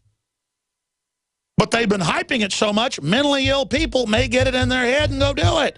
So I'm saying don't do it, don't do it, don't do it every day. And then somebody does it, and I'm being blamed. Man, what does that tell you? They're getting ready to drop the hammer. We've been trying to stop it forever. When are they going to drop the hammer, Alex? When are they going to drop the hammer, Alex? When are they going to drop the hammer, Alex? They've been dropping the hammer for a long time. Now they're getting ready to drop the big hammer. I'm going to give the number out. Take your call straight ahead. AFRICOM, you name it, are in the business of literally arming Al-Qaeda. And then I'm a conspiracy theorist because I say the globalists may be involved in a Las Vegas false flag when they've been caught staging shootings before, and it's in U.S. government documents like Northwoods, and they stand to gain from it. Of course, I think the federal government, criminal elements of it, are prime suspects in every major event. And I stand by those statements. I am unbowed, as MSNBC said. I want to play some clips and then go to your phone calls right through into the next hour. I want to hear specifically on this issue, and this ties into the open borders. I mean, it's federal law that Obama can't be doing what he's doing on more than 20 fronts. I mean, they are legalizing felons. They are releasing felons with not even having a trial. Arsonists, rapists, child molesters. 60,000+ of them in just the last month. They have hundreds of thousands of kids being flown in and just dumped off at airports, filling military bases with them. And Obama says, bring more, we'll get them lawyers, we'll let you stay here. And then fencing them out to foster homes that are then federally and state paid. I mean, the country is being bankrupted purposefully. And we've known the globalists run by the offshore globalist and Obama's their front man. We've known they want to wreck the country and make us dependent on them. But it's one thing to know they want it. It's another thing to see it happening. It's one thing to know a family member's sick. It's another thing to see them take their last breath and die, and they're dead, laying there in the bed in front of you. And we're watching the slow motion slitting of this country's throat right now. I mean, this country's already might be too far gone is what I'm trying to say. And now they are just stabbing us with an ice pick with wanton abandon as fast as they can to make sure the job's been done. And it is unbelievable to watch. And then it's even crazier as an individual. Can you imagine being me? And I just bring this up so you understand where my head's at. Where I study these people, I know what criminal liars they are. I'm called a conspiracy theorist because I don't believe known criminal liars. And there's the good news of why are they so afraid of this broadcast and the information we put out. Our worldview is so close to reality. Doesn't mean we don't see through rose-colored darklies. Doesn't mean we're not perfect. We certainly have problems. But when you've got thousands of publications opening fire on you and every major TV news channel that's White House run, state-run media attacking you on the hour, it's because they want the average weak-minded person that still watches them to see that and to be told, like they're a 2-year-old, you don't go near this. You don't listen to this. It's racist if you own guns. The NRA founded the Klan. It's racist if you don't like Obamacare. It's racist if you don't like prison food in the schools. It's racist if you have your own thoughts. And it's terrorism if you talk about private property and don't like MSNBC saying your kids belong to the state. They came out last week before all this happened. The Justice Department, we had an article on Infowars.com about it. And Eric Holder, I always think of John P. Holder and the eco-science guy, the White House science czar, the Attorney General, with all his scandals and lies and corruption, just like Harry Reid, still up there. It's like having Satan running the judiciary or the prosecution. I can't even hardly talk at this point. It's just when I think about all the bad stuff they've done, how openly bad they are, and then I have the attention of these wicked ones, and it's because we know who they are, and we are willing to call them out, and other people won't go all the way. And they're scared to death, folks, and they've said this, that if what I'm saying gets picked up by other people and looked into, it's over. Because naked in the living room is the 10,000-pound monster. Stinking to high heaven, covered in the blood of innocents, wiping its mouth with dead babies like handkerchiefs, sitting in a pile of victims, committing all these crimes and frauds and lies, ripping the country apart. Imagine America like a control room with dials and wheels and diodes, and it's like an 80,000-pound goblin running through with a club, just smashing everything. And I'm just standing here going, that's a big, horrible monster smashing everything. Historically, it's tyranny. It's wrecking the country bad. And they're like, that's a terrorist. Any problems in the country, it's his fault. Well, there's going to be a backlash, real or manufactured, against all this, and it's not going to be pretty. But it's not my fault that I'm pointing out the emperor's butt naked.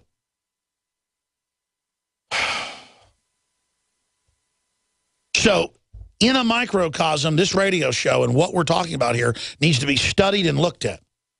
Because we got clips of Harry Reid on the Senate floor yesterday and today saying we need to pass laws restricting free speech and looking into people that criticize the government because they may be mass shooters when the mass shootings are flat. And you say, well, they're not going to get their legislation passed. Oh, when they run a PSYOP and blow up a public school full of kindergartners and blame it on people, and, you know, they find a stack of Alex Jones magazines in the back of the guy's car. How that works is I walk out of my house and I get shot, and they say, oh, someone mad at him did it, and it'll really be the FBI. Or it'll be a hired contractor. And they'll do it right when the terror attack comes, right when everybody's mad. It'll be, oh, look, because I've studied how they kill people in third world countries when they do a takeover like this. There's always talk show hosts or writers or people that have criticized them that have the people's ear, folk hero types they've got to kill. They'll kill them right when they stage the big false flag. And then they're going to come after everybody else. They're going to come after all the people at Breitbart that are so scared. They're going to come after Glenn Beck. I mean, Glenn, you don't think just because you threw me under the bus last month and did all that they're going to leave you alone. I told you then. They're going to stage stuff and they're going to come after you, buddy. They dislike you just as much as they dislike me. Don't think just because you've gone milquetoast on people and are backpedaling right now, they're not going to nail you to the wall if they win. I'm going to quote Benjamin Franklin to you, the most famous inventor in world history who invented hundreds of inventions used today in your house. I'm going to quote probably one of the smartest people that ever lived, Benjamin Franklin. We will hang together or we will hang separate, buddy. And that goes for everybody out there. You're not going to run up a flag to these people, a white flag, and they're going to come pat you on the head. They're never going to stop. You may be the most hardcore Obama liberal supporter now. They're getting a police state ready for when they bring this country into a full-bore depression. They're going to take everything we've got. Our way of life is going to be over when they pop this final bubble. And they want it set where you're a terrorist if you criticize anything. And they've got the police. Look at the Zero Hedge article up on Infowars.com with Department of Defense graphs by them of the arms buildup. The Department of Defense keeps track of it as the tens of thousands of armored vehicles, tanks, fully auto machine guns, 50 caliber rifles, and, buddy, they're training with targets Homeland Security provided of children called No Hesitation. Military equipment for local police. And look at that. Just in the last year, 533 aircraft, 93,000 plus fully auto with grenade launchers, 44,000 plus pieces of night vision. MRAPs, just it's thousands a year. This is just in the last few months. And it goes through graph after graph of what's being masked.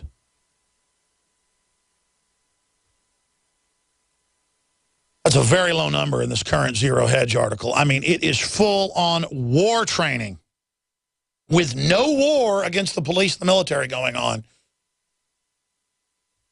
But see, now it starts. And again, 7 million people. I forget which university. You can look up. I think the headline's research or university study.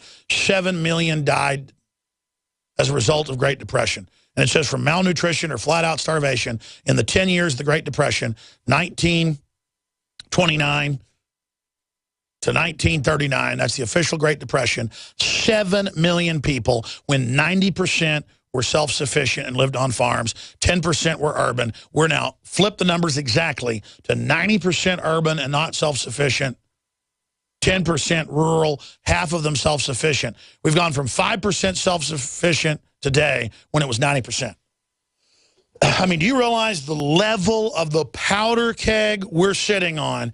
And they're going to throw a few thousand police in major cities with a few dozen armored vehicles.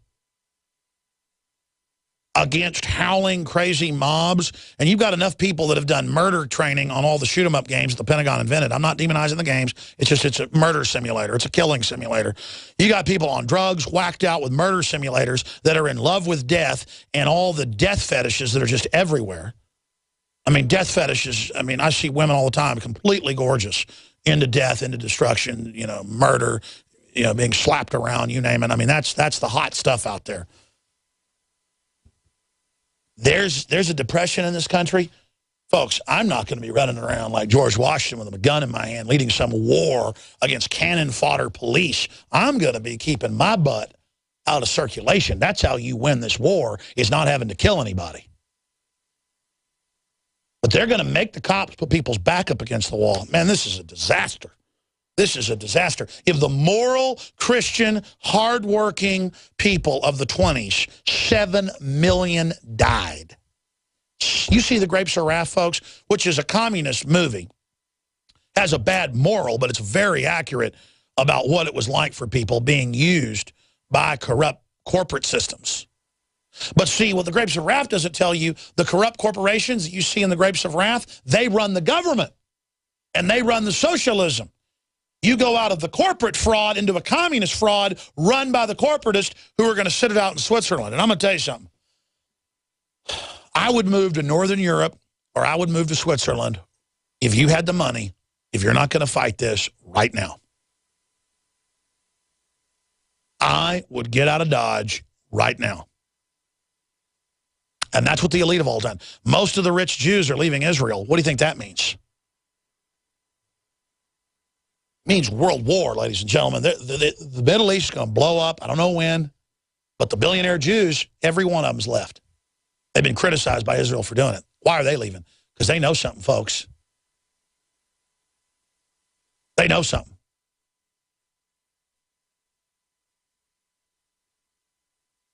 And the elite are leaving the U.S. I told you 5 years ago about a billionaire defense contractor I ran into who was a listener. And I was told that you're going to get so big, you're not going to believe it. I told the story 5 years ago. And I said, why? And they said, because everything you're saying is dead on and more. I'm getting out of the United States. I said, what are you talking about? And this person works with special forces, a lot of other people, and owned a helicopter company, some other stuff. Looked at me and said, you're dead on. I said, what's going to happen? And they said, the U.S. will not be here. And I said, what does that mean? Just what I just said. I don't know what that means. But now I'm starting to get an idea. They square off the Christian gun owners and veterans against the military and police. It is going to look like something the world has never seen. The Vietnamese killed 58,000 U.S. troops, injured over 300,000. The entire U.S. military, with the British, couldn't hold Baghdad, folks.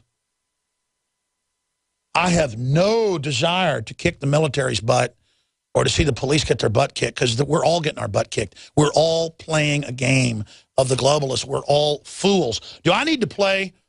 That's when I described the Civil War and the police getting shot. About 6 or 7 times I played the From Russia with Love, the first James Bond movie with the 2 Siamese fighting fish.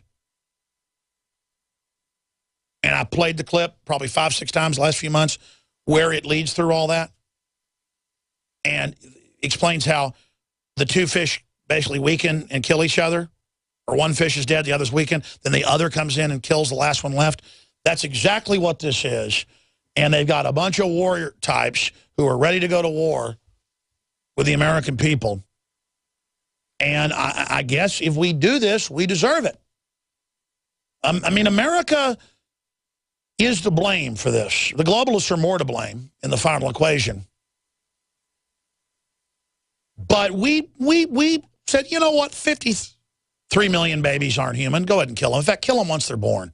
Kill them up to age 3, they're now saying in the Journal of Bioethics and places. Yeah, let's burn babies and have no respect for human life to heat the hospitals in the U.S. and England. Yeah, let's cross humans with monkeys. Yeah, there we go. Let's cross dogs with, jellyfish. We don't care. And so if you don't think 53 million babies were humans, Bill Gates doesn't think you're a human. And if we let them start a civil war, and the cops really want to have a war with the American people while the country's got it, I mean, if you go along with it, you buy the psyop, I guess we deserve it. And I guess I'm been evil as well. I haven't worked hard enough to fight this, and I was involved in bad stuff when I was young. Not really bad stuff for the average person, but things I'm guilty of. Maybe I deserve what's coming to me. I kind of take solace in that, you know what, maybe it's just judgment at the end of the day. And if I don't want to tell MSNBC something and the rest of them, it's not just going to be the cops and the patriots that get judged in this whole deal. It's going to be you too. Every one of you, when this is all over and in this process, you are the ones that are going to pay for what you're part of, because you're consciously throwing gasoline on the fire of this while I'm trying to stop it and then trying to blame me. Let's go out to break with a James Bond clip. Then I'll come back, give the number out. Here it is. Siamese fighting fish, fascinating creatures, brave but on the whole stupid. Yes, they're stupid. Except for the occasional one such as we have here, who lets the other two fight. While he waits.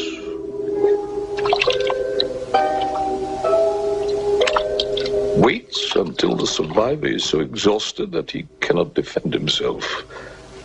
And then, like Spectre, he strikes. I find the parallel amusing.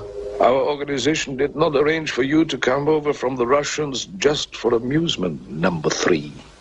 And what was the plan? To get NATO and the Russians to kill each other so a criminal group infiltrated both governments could make profit off of it. And who wrote the book?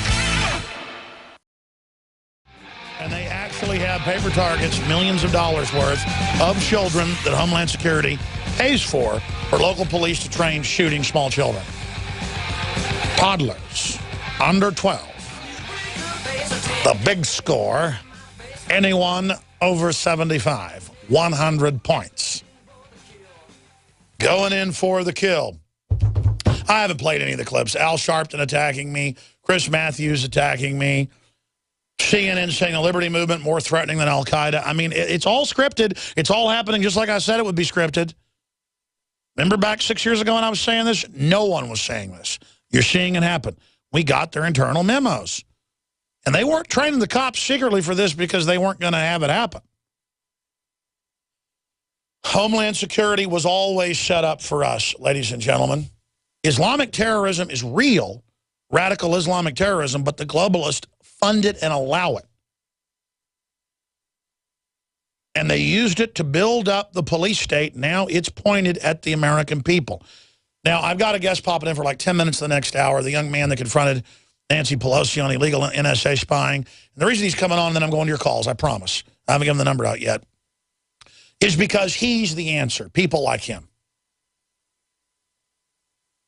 All of us should go to public events, have somebody videotape it, and then put it out on YouTube and it goes viral, just asking real questions. Because the prostitute media won't do it. We have to be citizen journalists.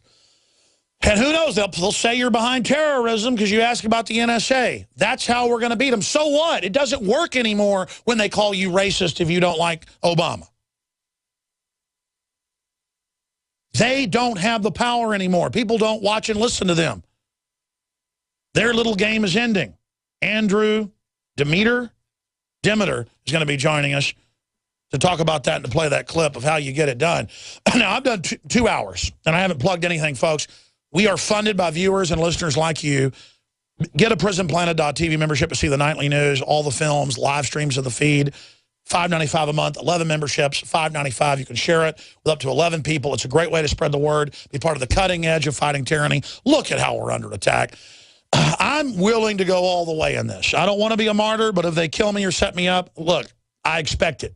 I'm ready. I don't think it's going to happen, but it might. It's becoming a probability, not a possibility. I'm totally committed. Will you give me the gas and the energy to really go out in royal style against these people in the info war? And who knows, we might ram through them. We might make it. I know my crew's going to make it and probably continue on, but I'm at the tip of the spear. I'm ready. I was born for this. I'm not afraid.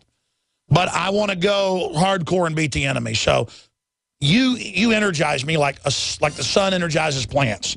I need you to go buy water filters, Super Male Vitality, Super Female Vitality, the new X2. Try it, see how amazing it is, and support the savage, no-holds-barred, as MSNBC said, unbound and unbowed commitment to liberty. That's right. They hate the fact that I don't care if they demonize me. They don't set reality. They don't control me. I'm off their plantation. InfoWarsLife.com or 888-253-3139. Stay with us. InfoWarsLife.com, InfoWarsHealth.com, InfoWarsStore.com. Radio Network. Fund us now. Get great products. Andrew Demeter is joining us. He's the young man who went and asked a real question of Lord Pelosi, who began stumbling and fumbling because they're not accustomed to anybody asking him real questions. That's coming up. I want to hear from first-time callers your take when he leaves us in about 10, 15 minutes. I'm going to give the number out now. I want to hear from you out there. They're trying to cause a civil war. It's not really even a question now. Am I right about them trying to cause a civil war and target the Tea Party and veterans and gun owners and Christians as terrorists? That's now official, and now they're going operational with it. Do you really think they're crazy enough to try it? Does George Soros really think he's that insulated?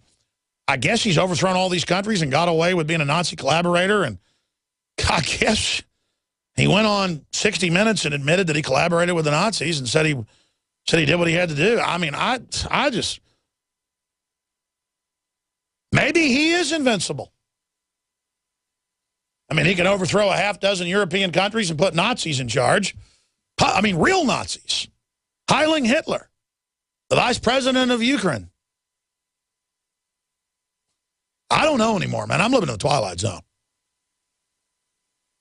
And he's behind all this. He brags he's behind it.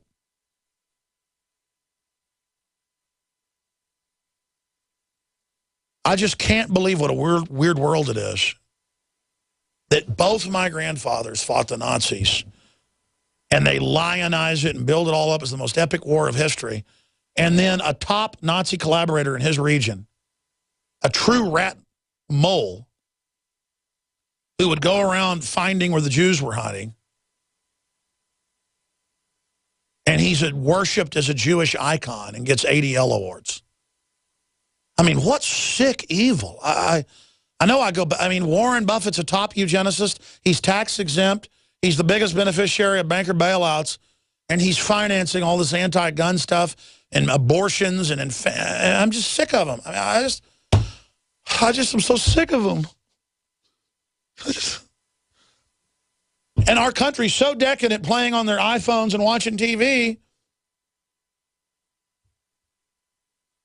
that I've had people I know contact me and say, chin up, Alex, we know you're good, but man, you know, blah, blah, blah, you're in a lot of trouble. We're in a lot of trouble. I'm not in a lot of trouble. I chose to fight these people. I expect to be attacked. What does it say that some stuttering Texan who knows what's going on could create a system with no college education to oppose the puppet system of the main global empire? That Matt Drudge, with no formal education, could have the dominant news site in the world. It's only because we're just normal people. WorldNet Daily is run by an official journalist who ran some of the biggest newspapers in the country and pioneered web journalism. One of the first to do it on the White House enemies list in the early 90s, how they wanted to shut down Joseph Farah because they said if this is allowed to grow, it will allow choice in ideas with the public. Read the memo. My God, sounds like something Kim Jong-un would write. If we let Joseph Farah do this, others might pick it up and there might be choice, and then we won't control reality. That's right, Bill Clinton. The money I have to fund my operation was fairly earned with good products, no government money. Bill Clinton, admittedly, I saw the numbers a few months ago, more than half the tens of millions he raises a year with his charity off black kids goes for his fleet of private jets and foundation homes he lives in all over the world. Or something like $25 million a year goes to it. But he says he likes black people, so they worship him. I mean, it is just, it's just sick. You don't control me, Bill Clinton, you piece of crap, and you never will, you son of a bitch. Excuse me. I'm sorry, folks. We'll be right back. All right, we're going to open the phone system up right now for first-time callers. We're going to you here in just a few minutes after we talk to this guest.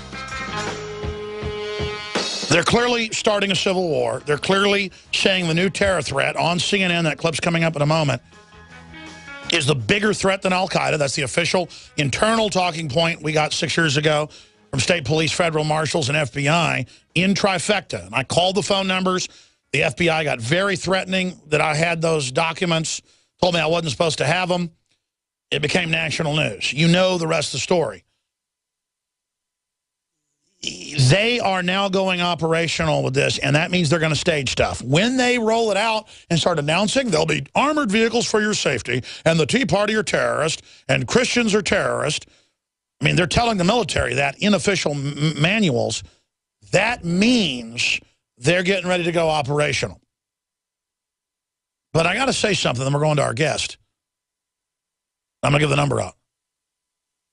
What do they think it does to the military and the police when we warn them about this for years beforehand, and then they get called in a briefing room and told this?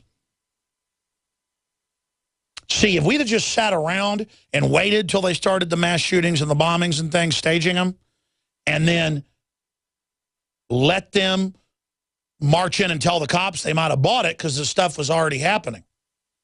But see, we told them it was coming. We told the cops that they were going to be told this before they were told it. And then we told them, notice none of this is happening, but it will right after they announce the domestic homegrown terrorist task forces. And then that was announced last week, and then now this began. Now, it could be a coincidence, or it could be all the hype now in the public rollout that domestic groups are going to start terror attacks, that weak-minded, crazy people into a culture of death who glommed onto the Tea Party and who were thrown off the Bundy Ranch. I remember seeing him on TV and thinking that that guy sounds like a provocateur, or might have just been mentally ill, might be real. And the media will say I'm backing off, saying it's absolutely staged. I said at the rest of the clip that CNN and MSNBC didn't play that it's the sick culture produced it. One way or another, it's artificial. And I don't take the blame for it when I'm trying to stop it. Now, joining us, here's the toll-free number. 800-259-9231, 800-259-9231. But let's say you're an MSNBC or CNN viewer, and you really think I'm evil, and you're one of these people I see, the minority on Infowars.com or PrisonPlanet.com, that really think I'm to blame for all this. I'm creating the paranoia about the corrupt government. There's no NSA illegal spying. Obamacare is a great deal. They're not shutting down our power plants. The government's not funding Al-Qaeda overseas, even though it's admitted. There are no drones. There are no billions of bullets. There are no armored vehicles. There is no police state. There are no derivatives. There is no New World Order. There's not a global government being built. The government's not funding the overthrow of Ukraine with Nazis. Everything's fine. I'm evil. I'd like to hear from you, if you're able to dial the telephone. And I'm being serious. 800-259-9231.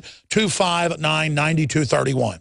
800-259-9231.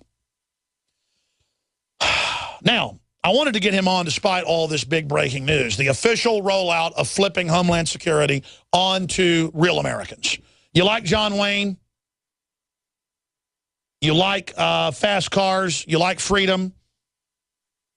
You like free market, you like success, you like prosperity, you're bad. You're the enemy, you're a terrorist. And again, if they can bring me down, they can bring everybody down. And they're trying to. This is the biggest assault we've ever seen happening right now. But even if they shut me down, which I don't think they can do at this point, and I think this is just the opening salvo of a larger attack, so I don't want to be a drama queen here, but it is a big deal. This isn't about Alex Jones. This signifies the rollout, the end of the free internet as we know it, which our current issue of the magazine is about. Death of the internet. And we have the proof in this key issue of the magazine available in bulk at cost at InfoWarsStore.com. if they're able to pull this off and everybody accepts, okay, the Tea Party are the new terrorists, Christians are the new terrorists, evangelical Christians are the new terrorists, that's in the new Army manual at Fort Hood. It actually said you'll be court-martialed if you go to evangelical church. It actually said that. Or if you're part of the Tea Party. I mean, that's beyond North Korea. If they convert that and get away with that, they're going to come after everybody. They're going from a free market and prosperity where the politicians have got to at least let you be somewhat free to have prosperity to a total tyranny by design to totally run your life because they want to control every aspect of it. They are publicly ending prosperity under Agenda 21. Do you understand that? All of you are in the crosshairs right now. 800-259-9231. The phones have been loaded, but as soon as somebody hangs up, you can get on. Now, Andrew Demeter is a very interesting individual, and I wanted to get him on, and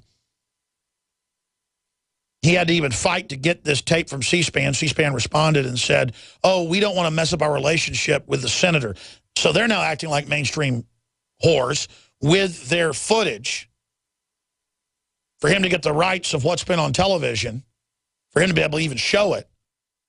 When there's supposedly this public interest, oh, we don't know if we want it out that he asked a real question of Pelosi. That might damage our relationship. That's how you have a lapdog media, ladies and gentlemen. The dinosaur state-run media. His YouTube is Teen Take.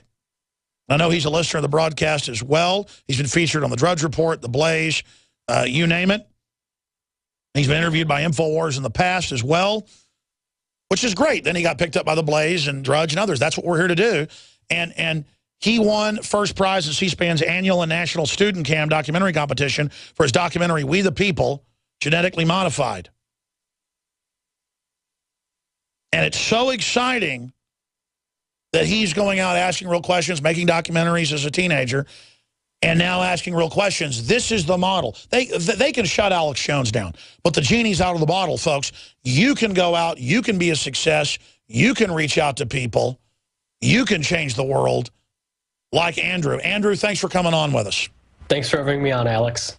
So we're about to play this clip of what happened with you and Pelosi, but first off, what do you make of the attempted demonization of anybody who's a libertarian or conservative trying to tie us to the latest Joker killer? I think it's absolutely ludicrous. I think it's just a false justification for kind of blaming everything on people who like me, simply ask a question, try to obtain the truth. And again, I mean, we've seen it in the past. It's just, like you said, demonization of any bit of credibility that we have left. Tell folks about the Pelosi clip. Yeah, so like you kind of alluded to there in the introduction, I was in Washington, D.C. I won a documentary competition called Student Cam that C-SPAN annually hosts, and the top 5 winners, including myself, were flown to D.C. And the first day we were there, we kind of just toured around D.C. Second day, we had a roundtable discussion with C-SPAN that aired eventually later, and then the last day was kind of the climactic selling point of having us go to D.C., and that's when we met with Pelosi, and that's when I shot my question to her. Now, there's a backstory that I want you to elaborate on before we play the clip of even trying to then get the footage. Right, yeah, so after I had confronted Pelosi, that you'll see in a second here, the problem was I recorded it with my phone. I had my phone out. I was kind of holding it at my side for a couple minutes before I confronted her to just start recording, and then when I eventually asked her the question, then I held it up and kind of put it in her face. But the problem was after that, and I only found out afterwards, that the whole video that I thought I had recorded was 8 minutes, and then I found out later that my phone only recorded 4 minutes, and it's not some like secretive issue that the government's trying to get the clip or anything or erase it, because it was due to memory, and my phone's had that issue in the past. Sure, it's like running out of film. Right, exactly. So then I contacted C-SPAN when I got back home, asking them if I could have the footage, and because they had a cameraman there, and I knew since my footage was essentially corrupt, I just used theirs. So I emailed C-SPAN, and mind you, right after we walk out of the Capitol, one of C-SPAN's employees, they asked, you know, I saw you filming that. Were you planning on posting that on YouTube, curiously enough? And I thought I had the whole footage at the time on my phone, so I kind of just said, you know, why does it matter? What difference does it make, as Hillary Clinton would have it? And so then I eventually emailed C-SPAN, like I said, when I got home, asking if I could have the clip. And even though I emailed a different individual, the person who confronted me, the C-SPAN employee who asked me if I was going to post it on YouTube, they responded to that email, even though, like I said, I didn't send that to them. And they essentially said, well, per our agreement with Pelosi's office, we can't give you this footage.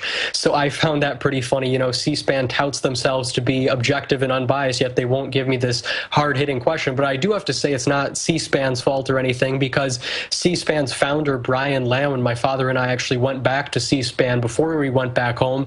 He essentially, you know, encouraged me and congratulated me, saying that I was engaging in real journalism. So I think that really speaks volumes. But then eventually, after a long war waged via email with C-SPAN and one of their employees, I eventually got back the footage. But I had to essentially call them out, saying, you know, the whole basis of this contest I was a part of, Student Cam, was to be objective, be unbiased, be neutral, get both sides of the story, and not like they were essentially trying to do, censor one side that doesn't fit the agenda. Well, Mr. Demeter, I'm going to come back and do one more segment, then we're going into the phone lines here, but I am a fan of original C-SPAN. Brian Lamb did an amazing, trailblazing job, and so it shows the culture change. He's no longer, from what I know, fully running it, and so there you have the founder commending you, but then now you've got the establishment types infiltrating the bureaucracy, trying to keep you from showing a simple question where she bumbles around. I mean, they cannot handle reality. We're going to play the clip they don't want you to see straight ahead with our guests and then go right to your calls. Stay with us. Andrew Demeter, successful young journalist, just by asking real questions, has been all over Fox News, all over other major networks, all over the Blaze with Glenn Beck. And, of course, we've interviewed him for a while, and I think, you know, helped him get his word out. But his own talent and his own research and his own commitment is why he's become successful. And I use this as an example to everyone out there of what you can do. But you're not trying to become a famous media personality. You're not trying to be successful, to be a celebrity. You want to become well known as a symbol of the fact that you've been successful promoting the ideas of liberty. And then building your own platform to self-sustain. Because in the Bill Clinton memos, where they coined the term conspiracy theorist in modern parlance, they say, we will apply this to anything unorthodox to control all narratives because we don't want the public having anything but state-run media. It's a 30-something page memo. It's several hundred pages long, but WorldNet Daily only got 30-something pages. Now they have the whole document. It's coming out soon. But it's so damaging that they're having to look with lawyers to see about if they can even release it. It's that bad. I guess they got the rest of it leaked to them out of the Bill Clinton library. I guess they've got moles in there. But my point is that they're threatened by this, and they're threatened by Andrew. So I want to play this clip right now and then get your take on it and ask where you're going from here. But here he is just asking Pelosi a real question, something that, again, the extinct media won't do. They've extincted themselves. Here it is. Why do you support the NSA's illegal and ubiquitous data collection? Well, I do not. I have questions about the metadata collection that they were collecting, unless they had a reason to do so. So I was one who I didn't support Amash, that resolution. I didn't think that was the appropriate resolution. But I do think that the burden is on the department, and I have fought them for years, on the community, fought them for years on the wide swath that they have put out there. You did vote for a bill to continue funding for the NSA, though. Yeah, of course. I don't think we should not fund the National Security Agency. No, they do many things. Isn't the NSA a clear violation of the Fourth Amendment? No. Some of what they do should be subjected to scrutiny in some of the things, but they perform many other functions as well, and we hold them to a high order. And I've had my biggest fights here in the intelligence community with the director of the NSA, Hayden. When he was the director, I don't think he was on the level with us. But that doesn't mean that there aren't other things that are there that are good things that are necessary for us to have. But from 9/11 on, the Bush administration went too far on all of these things, and we have the correspondence back and forth. She makes it political. Or to demonstrate that they were just doing the wrong thing. Now, again, for me, Andrew, the issue is they tried to keep that video from getting out because they don't even want it even known that she voted for it. And I love the lawyer speak there where she's saying, oh, well, they do a lot of things, and you know, we need them to do it within a system. So she says, we need to be able to spy on you without warrants, just in a system. This is a huge power grab we're witnessing. Yeah, I think it's really funny. My favorite part of that whole video, that whole confrontation, is just the fact that she diffuses all responsibility to the Bush administration, even though I'm not even for Bush. I'm a libertarian, but the fact that he was in office 6 years ago. And the funny thing is, too, Bush signed into law post 9/11 the Patriot Act, which was essentially the same thing that the NSA is now, except the NSA is much larger in scope. Oh, he's gone way beyond Bush, who I didn't defend as well. I attacked it. And the Democrats were all part of that. Exactly. I mean, it's like if we get a Republican blue blood in, they'll be blaming Obama for shutting down our power plants but not reopening them. I mean, it's always passed the buck, basically. But yeah, it's just so funny how she's saying, well, I didn't support what Bush was doing. He's gone too far. Yet what she supports now under the Obama administration, a fellow Democrat, you know, now she supports that. So it's completely hypocritical. And I also find it funny how she's supposedly a representative to the American people, yet she can't even explain why she voted for something, supposedly what the American people are in support of. So the fact that she can't even explain it, let alone to a group of teenagers, I find very disconcerting. And it shows that she's never asked real questions until you come along and point out the emperor's butt naked. In closing, what's coming next for you, Andrew? You know, I'm just keeping the doors open. I'm going to see what comes next. Leanne told me to tell you to hire me, but, you know, I just like getting out there, getting my message across. And it's important to say also that this video isn't about promoting myself. It's about not about me or not even about Pelosi, but just exposing the fact that politicians can be very hypocritical. But it's also important to say, I agree, but you become successful by asking real questions. So you also win while doing the right thing. We're just on so many fronts, global crises are being exacerbated because the world technocrats have decided to go with crises and fan crises and build them so they can pose as the saviors and bring in total control. The Hegelian dialectic of problem, reaction, solution. So I'm going to go to your phone calls here. The guys pointed out, they said, Alex, we got like 8 or 9 clips of different MSNBC, CNN attacking you. Hundreds of newspapers, thousands of blogs, all of them White House affiliated or run, literally saying that I influenced the guy to kill people. Al Sharpton acting like a civil war is about to break out, but that it's a good thing. I mean, it is just insane. Let's play a few of the clips, go to your calls, and back to clips. John Bound, there's too many of them. I've got a list here. You found even more. You found Danny DeVito from the Penguin. I mean, some lady from to the Southern Poverty Law Center. Tell me her name. Heidi Branch. I mean, Heidi Branch from the SPLC. Okay, so you found her, and let's go ahead and play this clip. This is MSNBC. The government needs to take this seriously. These kinds of people have killed more Americans domestically than Islamic extremists in the last several years. This is a serious threat, and the government has to be looking at these things. Well, we're going to... All right, and that's from Al Sharpton's FBI program. Now, shifting gears into the same subject, we never played this yet, too. There's so many clips. Can you pull up the CNN saying the same thing?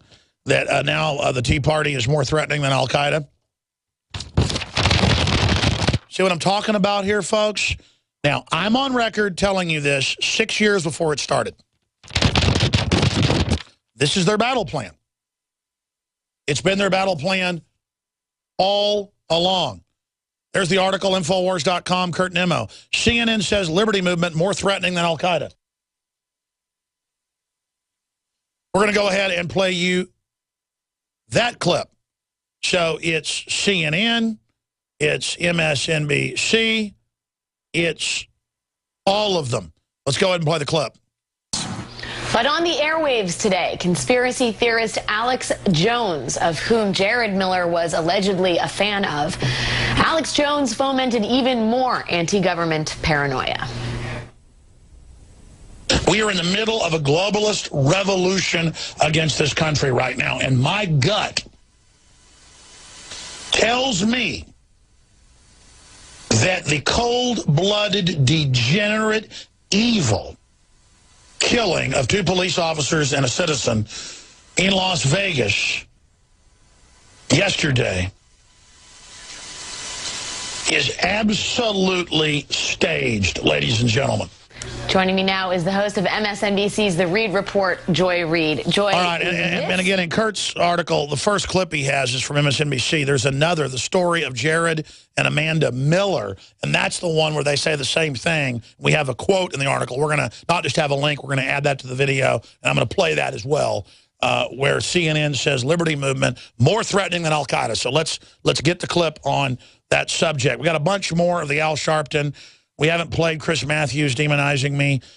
But again, here's the quote. The attack in Vegas from CNN is far from the only incident of violence in American far right. Peter Bergen billed as CNN's national security analyst. So see, now we have the national security analyst telling us how citizens are the threat. I mean, that's the definition of an authoritarian country. Anyone caught out after dark will be permanently detained, a.k.a. the Running Man. Quote, according to data collected by the New American Foundation, right-wing extremists have killed 37 people in 16 violent incidents. Oh, my gosh. Honeybees killed 230-something in the United States since 9/11. Did you hear that? In 12 years, 37 people, some ADL front group says. Let's read the rest of this. All of Homeland Security, hundreds of billions a year for 37 dead over 12 years. So, oh my gosh, 37 people and 16 violent incidents in the United States is 9/11. The number, that's about 3 a year. The number is more than 21 people killed by militants motivated by Al-Qaeda ideology in the United States. That's because it's made up. They run the Saudi Arabian terrorists. The criminals that run our country, they're running them in Syria, where they killed 300,000 people, mainly Christians. All right, I said I'd go to your calls. It's just, what a hoax. I don't believe anything they say. We have no idea what really happened in Vegas. I mean, it's that bad, folks. We don't know what happened at Sandy Hook. I mean, they had blue screens down there with Anderson Cooper disappearing on screen. CNN did fake Scud missile attacks in 1990. You can't believe anything they say. It's like believing Bill Clinton. And they call that a conspiracy theory because he put it in a memo ordering the media. If you question any of his lies, he calls you that name. I don't care what name you call me. Throw me in the briar patch. Let's play the Chris Matthews, and then we'll go to the calls.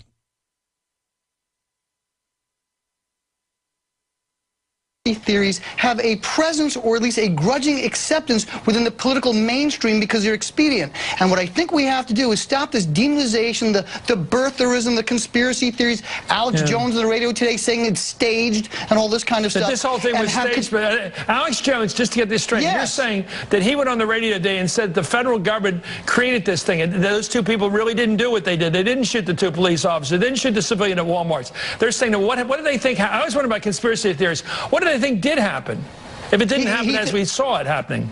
He thinks it's a false flag operation like the Boston Marathon bombing. And what I think is important here is there are conservative people of goodwill and wonderful folks on that side of the fence. But what we have to have is some kind of agreement about process and demonization and resolving conflicts. And more broadly, let me just say to the left as well. Oh, yeah. Just everybody, let's be nice. This is not an assault. Lay down, GI, lay down. Tokyo Rose loves you. She'll kiss you and put you to bed at night. Let's go to your phone calls. Let's go ahead. I appreciate Jess calling and holding for 30 minutes. Jess in Texas, you're first up. What do you think about all this? I mean, should we just believe known certified liars who tell us they lie to us and who staged other stuff? I mean, is it wrong that I question known certified liars? I don't think it's wrong. And first off, I just want to say I've been watching you since Austin access days. I don't know how long that's been now, but and I own guns, and I've never gone out and shot anybody, and I'm not planning. Well, you owning guns made the crime rate go down 52%. The FBI admits that's the main reason. I mean, the crime rate went down 52% with guns because there's more guns. I mean, it's a fact. But just go ahead. You're a bad person. Yeah, and so I'm bad for owning guns, one, and I was reading a bunch of articles last night, and it just seems like everything's just escalating, and there's this quickening going on, and it seems like something really big is coming. I don't know what it is, but it's not caused by the people or Alex Jones. I don't think you have that much power over people. I mean, you reach a lot of people, but you're not brainwashing and controlling people. Well, I wish I had more power. I say probably every day neurotically, to the point if family says, quit saying it, it sounds crazy. When I say, don't shoot police. Well, I mean, they're always saying I'm making people shoot police, so I'm saying don't shoot police, and then they say I'm saying shoot police. So I'm saying don't shoot police, don't shoot police, don't shoot police, don't shoot police, don't shoot police, don't shoot police, but they're saying I'm making people shoot police. So what am I supposed to do? I obviously don't have power over these people.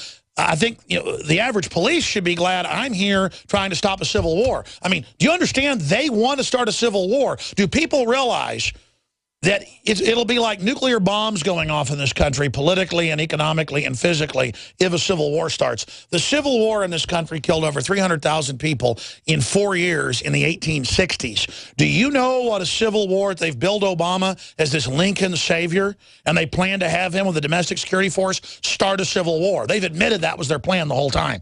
Do you realize they want to have Civil War Part 2? How many people do you think are going to die in that, brother? Maybe millions. I mean, at least, if not more. Yeah.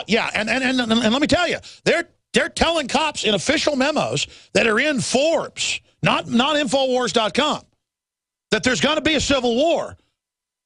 And the enemy is the veterans. They're telling cops, pick a fight with the veterans. That's like go and stick your you-know-what in a beehive, to quote somebody from Anonymous. I forget exactly who said that. But I mean, this is not a good idea. It's like I don't want to say it. I'll come up with the weirdest stuff now that I talk about that. I mean, it would be like putting a funnel in your mouth up against a beehive and having them fly down in your lungs. I mean, it'd be like sticking your hand in a meat grinder in a garbage disposal. I mean, I've got a family. I've got children. I want stability. I want to fix things peacefully. They want to start a civil war. Anything else? I mean, I just cannot tell people enough. We've got to stop it. We've got to stop it. We've got to stop it. Go ahead. Yeah, I mean, I just think it's just insane how many different articles they're saying that, oh, Alex Jones liked this guy's Facebook page, and Rand Paul liked his Facebook page, and all these people they're just trying to lump together, and none of it's confirmed. And I mean, there's just all the trolls all over the internet just with them, and people don't know any better, and they read these comments on either Facebook or a news site, and they take it as fact. Well, sir, I mean, they've got Facebooks with me with my head photoshopped on a priest robe, claiming I'm a pedophile priest, and I'm not even Catholic. They've got websites with me photoshopped with transvestites having sex, and people think it's real. I mean, exactly. I mean, I've been through this. We don't know if this is really their stuff. We don't know if he was some deep cover informant of theirs. Listen, I get fundamentally like I'm at the edge of a cliff. I appreciate your call. When I talk about Oklahoma City and the names of the FBI agents, the CIA people, and that were inside the building planning the bombs that were seen by multiple witnesses, they killed some of the witnesses, including police officer of the year, Terrence Yakey, and some medical folks. But I've talked to one of the survivors that lived after the testimony, Jane Graham, here on air. I've talked to other police officers that saw it going on, like Don Browning, highly decorated Marine, Vietnam, head of the K-9 unit for 30-something years till he retired there. And every time I talk about it, I feel like I'm at the edge of a cliff because we name names in that show, folks, and I got death threats over it. We got the hotel receipts. They lied and said they weren't there. They were seen by witnesses planting the bombs. And I feel like I'm on the edge of a cliff when I talk about it because I'm smart. I know the kind of stuff that'll get me killed or set up. But, I mean, at a certain point, you got to just go, I'm not afraid anymore. And this attorney general was the deputy attorney general, and his emails came out in lawsuits in Salt Lake City, or people that were killed because their families have standing. And he was involved in the cover-up, bare minimum. I mean, they ran the false flag of Fast and Furious that killed thousands. I mean, I am literally on air. They're trying to put the head of the Veritas Project in jail routinely. They're trying to put Dinesh D'Souza in prison. They've tried all sorts of crap with me to put me in jail. I mean, I won't even get into it all, folks. It's just, let me explain something. This is real, folks, okay? This isn't a game. I know who these people are. They're bad. Does that mean the average FBI person's bad? No, a lot of them are good people. Does that mean the average cop's bad? No, they're great people on average.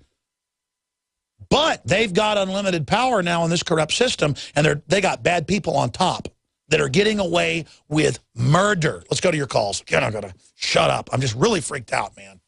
I'm freaked out because I don't want to be right. I'm freaked out because it's over the top, folks.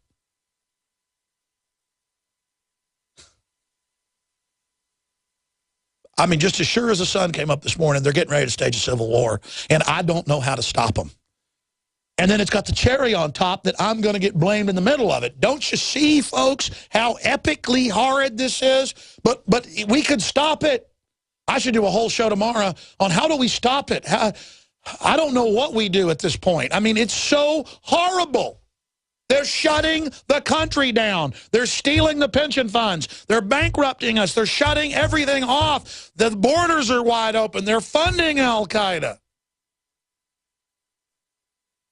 And then if we resist, even in words, they call us terrorists. Brian in North Carolina, you're on the air. Yeah, Alex. I'm a singer-songwriter in a band called the Damn Quails. We just tour in the East Coast. We're out here, got a bunch of survival shields, keeping us detoxified. Very interesting. We've been seeing a bunch of trucks spraying the glyphosates, man, and every time we stop along the rest stops on the highway, you can smell that stuff out here. We're in North Carolina right now. Well, it is a sterilant, and it also grows breast tumors on record. I mean, they admit it grows breast cancer. But no one will say, hey, let's stop using it or get something else. Let's just find a cure for it. Well, how about the cure is not having glyphosate in the drinking water?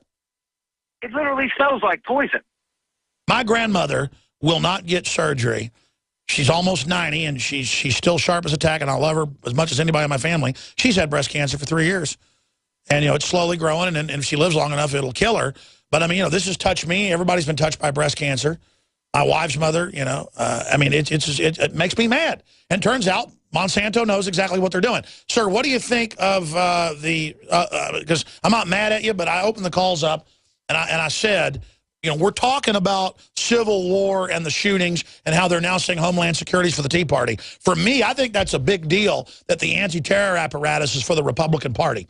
And I think the Republican leadership should come out and speak out against this, but instead they're working with the Democrats to go after the libertarian wing of the Republican Party. I say this is off the chart big. I appreciate your call, Brian. Is anybody else calling in about this? Let's talk to Jacob in Arkansas. Jacob, go ahead. Hey, man, how you doing? This is above my pay grade. I'm in over my head. But so is everybody else. Oh, my God.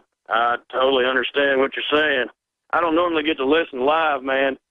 I'm a fish farmer, and I'm getting rained out up here in Arkansas today. But what I called in about was I think how the Civil War is actually going to go down is financially the dollar's going to crash. And, well, I'm really nervous.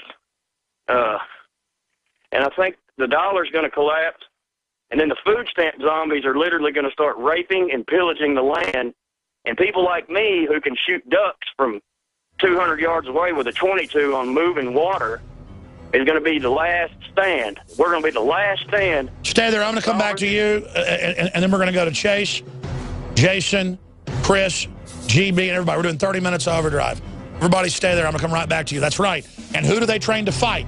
Not the zombies. They train to fight people that can skin a buck or run a trot line. We'll be right back. I'm going to go to your phone calls now in 30 minutes of overdrive into the next hour. Some stations don't carry it. A lot of them do. Internet, you can listen to Infowars.com or Infowars.com/show.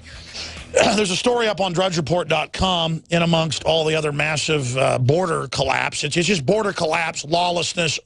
Obama's officially a dictator with this. On the left-hand side, it's got third military base tapped to fill illegal immigrant children. They're renewing a new amnesty push. That's the answer. Just legalize everybody, on top of it being by fiat. Border agent issues plea for help, says USA overrun by criminal aliens. We confirmed his identity, and he's a border agent. And he didn't even say we couldn't use his name, but I told Salazar, who wrote the article, we're adding his name, Don Salazar, to just say name withheld to protect the source. We confirm the source. So we're going to add that to the bottom of the article, that this is a confirmed Border Patrol source. And by the way, folks, when you send us these letters or photos or intel, tell us if you want your name out or not. You know, that's always important. Because like sometimes people say, well, withhold this, we withhold even more. But, I mean, I think you've already had the head of the union come out and say they plan to get rid of the border entirely and it's totally criminal and lawless. So they're somewhat public because they have a union. So you could say unions are bad, but then sometimes they're good. Because then they can tell the truth and have some protection. But you got 24 troops committing suicide every day. You got more U.S. soldiers killed in friendly fire, but it's the end of the world when 2 cops die. Cops die every day in automobile accidents. You know, it's a dangerous job. I'm sad it happened. It's terrible. But I'm not taking the guilt for it. I mean, this guy that reportedly killed the people out in California, if you believe the official story last week, was a Democrat on record. Big fan of MSNBC, the Young Turks. I'm not blaming them for it. The guy was a nutball. But I don't act and operate like they do. Al-Qaeda has seized another Iraq city after NATO gave them a base in western Iraq. I mean, this is just out of control. This is so out of control. But DrudgeReport.com is linked to our article from Don Salazar, breaking it down. And I mean, folks, I've lived in Texas forever. The Hispanics in Texas are as much a part of Texas as anybody. Black, white, doesn't matter, more so. That's fine. That's part of Texas culture. The issue here is that the jobs are gone. The illegals get on welfare and work on top of it. That's the phenomenon with the illegals, welfare and they work. Because they want to make money and have a better life. The point is they're being used as a political weapon. And I've never seen what looked like 100 day laborers out front the Home Depot on the side of I-35 and 290. Coming to work the other day, I was downtown doing some business and I was driving up. And I mean, it was like 100 people, but I was late to work. It was like 30 minutes to showtime. I'd gotten ready at home. And I was driving, and I was like, that's like 100 people there. I was like, well, at least they want to work, but here's the issue. They get told by the Democrats, you get all this welfare for your wife to stay home and take care of your kids. Well, they go, I like that idea. Okay, I'll take some money. And you just vote Democrat, all right? And they go, yes, sir. And again, it's not that I'm even a Republican, except now it's an endgame. I don't like having 2 parties. I want 10 parties. Now we're only going to have 1. We'll be back in Overdrive. I'll promise I'm going to Jacob, Chase, Jason, Chris, JB, and others. Chase is up next, then Chris, and others. But we're going to finish up with Jacob. Well, all Hades is breaking loose. I was finishing up with Jacob. I appreciate him holding. Chase, Chris, Jason, JB, GB. We'll get to all of you. 800-25-99231. All right, Jacob, you were getting into the whole Civil War thing. I totally agree with you. You've got upwards of 50 million people on food stamps, 100+ million people on some form of food assistance, 100 million people on some form of welfare, another 50 million that are government dependent. I mean, that's more than half the public. 47%, as Mitt Romney said, just don't care and are going to continue to vote until the day the lights don't turn on. And I mean, I can't imagine what it's going to be like. And why would the government who built this nightmare want our guns during a collapse when that's the only thing that's going to maintain order in any area? I mean, what I was getting into about the food stamp zombies is that's how it's all going to start. They're demonizing us right now to get the jellyfish who's going to vote, or, you know, the idiot jellyfish who's on their side to be against us when they come after us. Like, it's all going to start off when their food gets cut off, the zombies I'm talking about. When their food gets cut off, then they're going to come after us because we're prepared and we're going to start having to kill them by the tens of thousands, then that's when the military and foreign troops are going to have to come curtail the, quote, civil disturbances, and we're going to be in the right when we have to defend ourselves. But this whole time they've demonized us and made us look like the terrorists. Wow, that totally clicks that an economic implosion like Greece or somewhere where they had incredible violence, destruction, Spain, you name it, that when that kicks off here, they're going to call it terrorism, and then anyone that defends themselves is going to be called a terrorist. That makes a lot, and they'll call it race war because Michael Moore and others, they have a meme. They say anybody in the country with a gun is a racist who wants to kill blacks. Well, a lot of the blacks I know are moving to the country and getting guns and homeschooling their kids. They want freedom too. Man, this, I think that's in the cards. I know that's what they're really training for with all the armored vehicles and stuff, and then using it as side training to say it's for the Tea Party. The Tea Party is the last group that you're going to have any problems with unless you try to go enslave them. Yeah, that's the one thing. We can't offensively do anything, but when we're attacked, we have to defend ourselves. But then you got MS, I call MS whatever. I call them MSLSD because they all seem like they're on some kind of drugs the whole time. What they are is a group of hardcore fascists who know exactly what they're doing. I mean, they're following a script. They're operatives. I would imagine most of them are actually officers and are saluting. And a lot of them aren't American officers. And by the way, it's come out, CNN's a bunch of Pentagon staff. It's beyond evil, sir. Anything else? Well, can I plug one of your products before I go? Sure. The fluoride shield is by far my favorite. I've taken the Nation Iodine. The Super Male Vitality is amazing. Don't get me wrong, but when I first started taking the fluoride shield, you were right, man. I mean, the toxins and stuff that come out of your skin is absolutely disgusting. But when you wake up in the morning and you feel like, you just feel like re-energized, it's amazing. Well, our number one sleeper product, it's the least best-selling, and I think it was the best thing we came out with. I held it as genius when Dr. Group and other researchers came out with 6 compounds, well-known, documented to be super chelators and detoxifiers, and it's double the size of the bottle for only a fraction of a higher price than a regular fluoride shield, the survival shield. I think it is the sleeper product. And you know what? To encourage people to get on it, I think we ought to do a sale of it. For instead of $39, we should do it for $29.95. And again, it's funding the operation, folks. Detox tinctures of this caliber are $50 to $100 by other competitors. So they're very fairly priced. And we really appreciate all your support. So I'm glad you brought it up because I didn't plug anything last hour, and that's how we fund our operation. Everybody should try the fluoride shield. It's got the Nation Iodine, but 5 other detoxifying compounds. Thank you so much, sir, for the support. Testimonials are very important so people understand we're not playing games. All right, let's jam in your calls here. We're live. Fixed bayonets. We're in overdrive in the info war. Nonviolent cultural revolution against the cultural dehumanist, the cultural beyond Marxism eugenicist that we face. Being aware of their manipulation is the end of their manipulation. Resisting their manipulation is victory. No one can be conquered who wants to be free. But you have to know the battle space to be free. And you have to know the police are not your enemy, even though they want to try to create a civil war and are telling the police that anybody who doesn't worship Mao Zedong is a murdering cop killer. This is the attempt for a total domestic takeover. Because they're scared. They know the libertarian movement's taking the country back. Let's go to Chris in North Carolina. You're on the air. Go ahead. Hey, Alex. How you doing? I'm all right. Thanks for holding. Thanks for calling. Hey, I want to ask you about the Act of 1871. I think it's the way we can prevent a civil war and rip the rug out from under the bankers. I don't know if you've ever heard about it or... Well, are you talking about that was the reversal of the abuses of Reconstruction?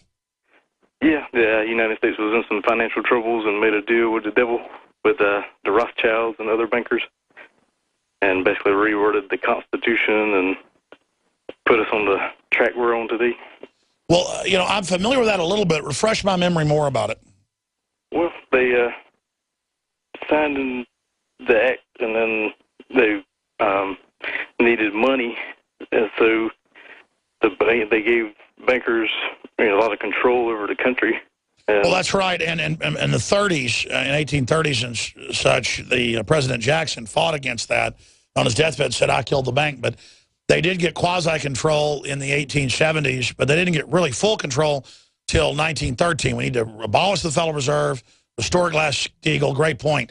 What do you think about them trying to foment a civil war? It's crazy. And there was another school shooting this afternoon in Oregon.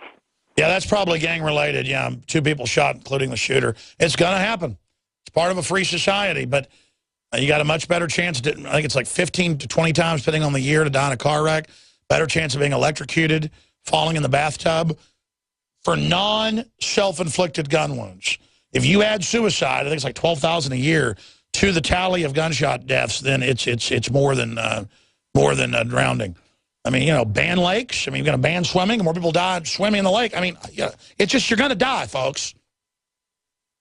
It's bad guys with guns, not the guns. I know our audience knows that. We need to explain that to people. And me saying don't kill cops if you're mad at the government, because it's like killing a bank teller because you're mad at your bank, that equals Alex Jones wants cops killed and is influencing people to kill cops, according to CNN and MSNBC. That's the craziness we're talking about here, ladies and gentlemen. That's the insanity. By the way, did we ever get the CNN clip where they say now, I know we have the MSNBC, but Kurt quotes it here and we have a link to it. Do we have that where they now say the Tea Party's the enemy, not Al-Qaeda? That the Tea Party's the main threat? Yeah, because we talked about that last hour, and we were going to see what was going to go on with that headline. Because I know CNN did say that, but then we have a clip of MSNBC saying it, and it's confusing people. So it's not a big deal. We talked about it a couple times. I just want to find out. So please let me know. Let's go to Chase in Colorado. Chase, you're on the air. Hey, Alex. I am calling about, there's a shooting at a high school in Oregon today, and yes. I'm sure your crew is following it. I think our government is going live with these events now, like a 9/11 event, just like Vegas yesterday, or the day before. Right now, it sounds like there's one shooter and one student dead, but I think this was a live event because a lot of the families seem like they are really distressed and pretty well put together, waiting for their kids to get off these buses. They're taking the kids from the high school to a supermarket. No, I know. They told the parents, you don't get your kids. They were doing this before the school shootings even popped up again. Again, on a graph, there was a lot of gang-related stuff in the 80s and 90s. That's why it's still flat. But it is true there's a little bit of an increase in weirdo mass shootings because they're hyping them, where it's not gang-related. But you average it together with the gang-related, it's flat. And it's all media hype. And yeah, they've been hyping the school shooting thing since before it started. And a lot of the psychologists chalk it up to the video games. And again, I'm not saying ban the shoot-'em-up games, but already unstable, mentally ill people are on drugs, legal and legal, from the Arizona shooter to you name it, and they're always devil worshipers. They've always, when there's real shootings, they're devil worshipers with satanic shrines who are into death in every case. So what do you, bottom line, think's going on in Oregon? Well, my point was a lot of the students are reporting a second shooter. They said when they started shooting, the official story says that there was one shooter, and a lot of the students, they said, when they started shooting, we started to run. Well, I mean, guys, print off the latest on that, because I just saw it and kind of didn't follow it because I was busy focused on the big issues. But yeah, but I just want a basic print on like what happened. We're both killed, because that's when it's a big telltale. When everyone involved is killed, that's a good cover for it being staged. So I just need the basic numbers on that. Thanks. Shooter was killed. And the shooter might have been killed by police or something, but it's just so convenient, like this other case. Thank you. Thank you, Chase. Jason in Tennessee, you're on the air. Thanks for holding. Hello, Alex. Can you hear me? Yes, I sure can. How are you doing? It's an honor to speak with you. Well, it's an honor to talk to you, brother. Go ahead.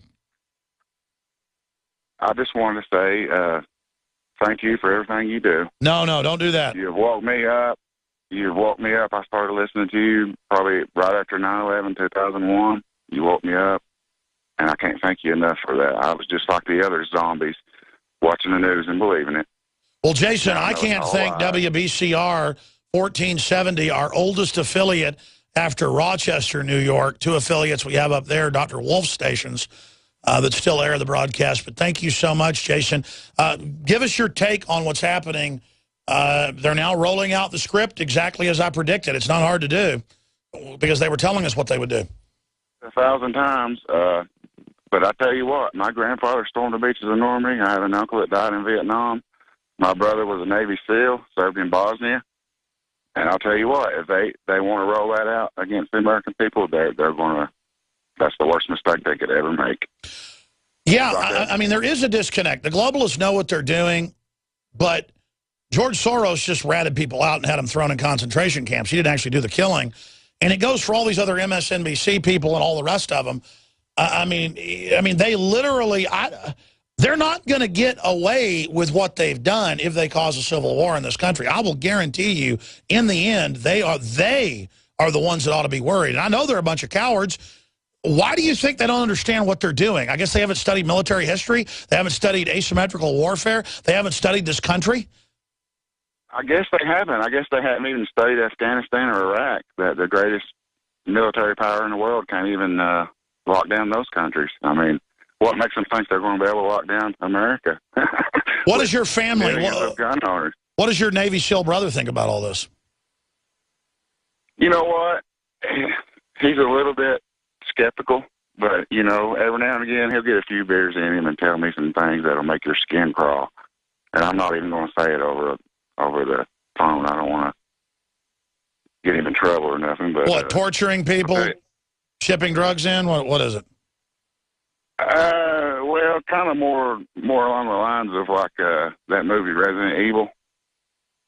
He got hurt when he was a SEAL, and he had such a high security clearance that he did other things, so to speak. And he could tell you things that'll make your skin crawl. Oh, I know. They've got those clone bases and everything else. Yeah, the public isn't ready to hear all that. Very interesting. I appreciate your call. Yeah. Cloning's been going on since the Nazis. That's now declassified. Rabbits. Rabbits are the most fertile mammal that we know of. They've been cloning humans in embryonic form since the 80s. And they always bury it like a footnote. I remember, we're going to skip this network break, and then we'll just go out with the, whatever you guys want. I just want to say this crew for a 3-hour radio show, some days longer, is the hardest working folks. The way they just jump and scramble when I get in my manic mode here on air. I want to pray for folks, pray for my great crew, and salute them. What a great crew. The radio crew is in the bunker. They are in the command base. And it's like Ender's Game. We're actually engaged in the New World Order, and we thought it was all a game the whole time. Let's go ahead. I appreciate your call. Let's go ahead. I have to skip this break, so I have time to get to all the callers as promised. The globalists are making the same mistake Napoleon and Hitler made, literally starting war with Russia. But if they think Russia is going to be an issue, the American people kicked the redcoats' butt. And I don't care how much mind control you've got, how much propaganda. It may have 80% of the public caught in its web, and I think that's a high number. You don't have the rest of the people, and if people won't change and won't submit and won't roll over in the dirt, there are a lot of people that aren't scared. It's beyond being scared. You've got an instinct that my biggest problem, because I'm only like 5'10", 5'11", I hunch over, so I'm 5'10", and I am a big guy. I mean, I'm muscular, but I'm not like some of these huge guys that are 6'7", 300 pounds, can bench press, 600 pounds. And a lot of big guys are nice, but I have this problem, like if a big guy tries to push his way past me or treat me like I'm a little guy, I mean, I guess you'd call it Napoleonic syndrome. I say, listen, I mean, immediately I want to climb up on top of them and kick their ass. And it's actually a weakness of mine that I've developed not to be so, looking for trouble. Because I don't look for fights, but the worst time is some big guy starts a fight with me, man. And what it is it's fight or flight. And I finally psychologically in the last decade figured out what it is and have learned to just control it. Let big guys push me around and stuff because I got bigger fights to fight. Is that it's a fight or flight. I mean, a big guy's pushing me around at a primitive level, my body gears up to, go after him. And most of the time they're not going to win because I'm the little guy and they're in the wrong. I'm cornered. And it's the same thing with this government. That's why I'm not afraid of them. It's the opposite. I'm just like, these are bad, evil people who hate humanity, and my instincts are, let's fight them. But you don't fight them stupid by going in a grocery store and shooting cops who are probably good people. Even if they were bad, they deserve a trial. We don't become the New World Order to fight the New World Order is what I'm trying to get at. And I really appreciate that last caller. You touched my heart, sir. God bless you. Yeah, there's all sorts of weird experiments going on and just stuff that's off the chart. And it's industrial level. I'm not bragging when I say that when in the 80s, because late 80s, my mom and dad had multiple discussions.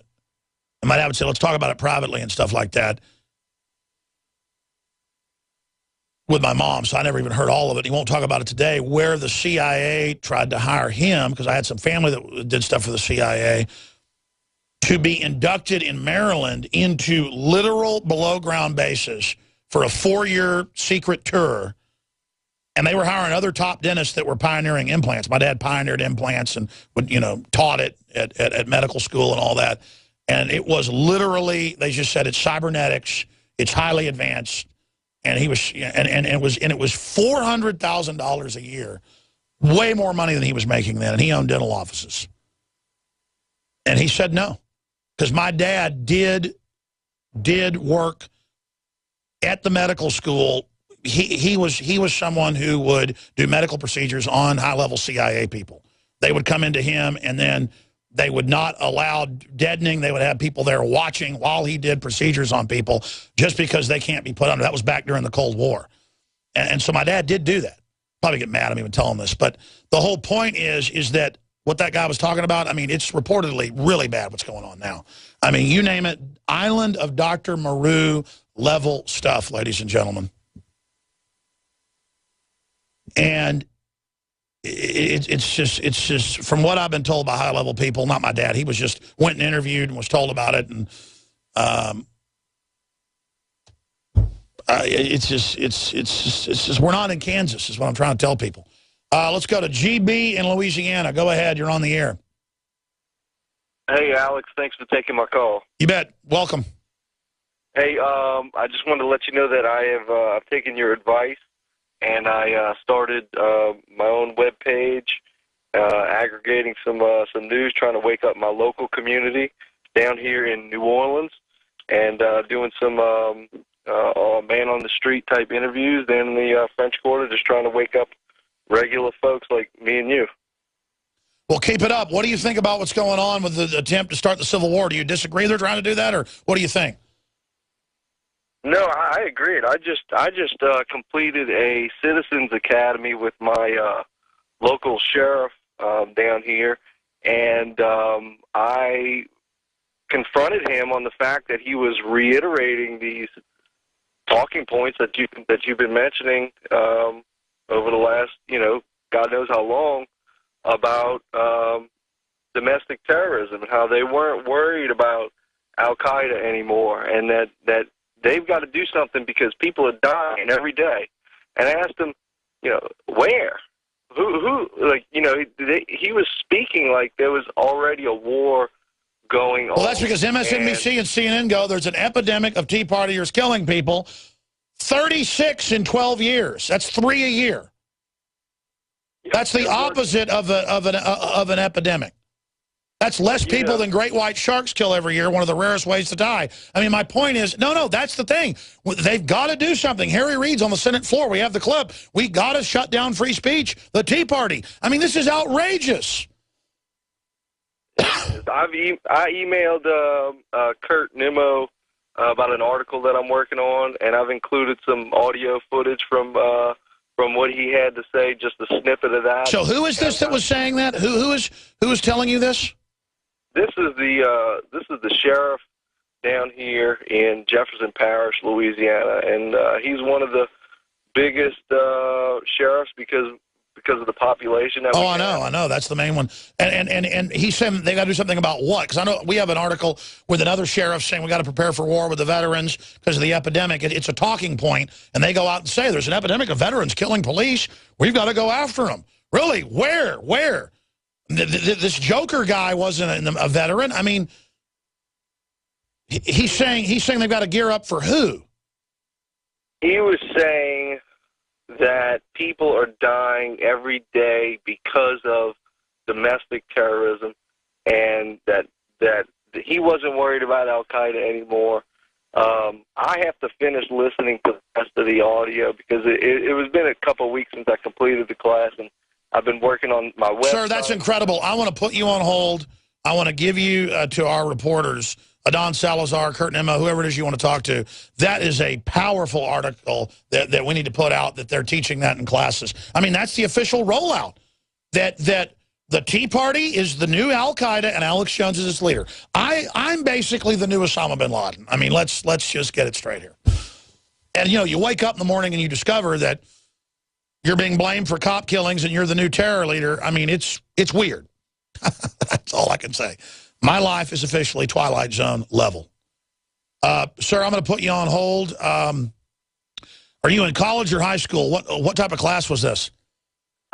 No, I've completed college. I'm a professional, and this was a Citizens Academy sponsored by the sheriff's office to basically, I guess it's a PR type. Oh, I got it. That's amazing. So citizens being taught. Sheriff teaches citizens.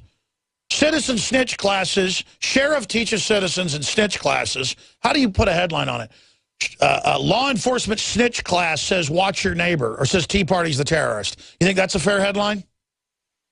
Well, yeah, it's something like that, but it's not just that, because I got him on audio saying that he wishes he could have those FFL certificates as well, and I'm sure the people of Louisiana wouldn't appreciate that their gun-loving sheriff would want to have a registration.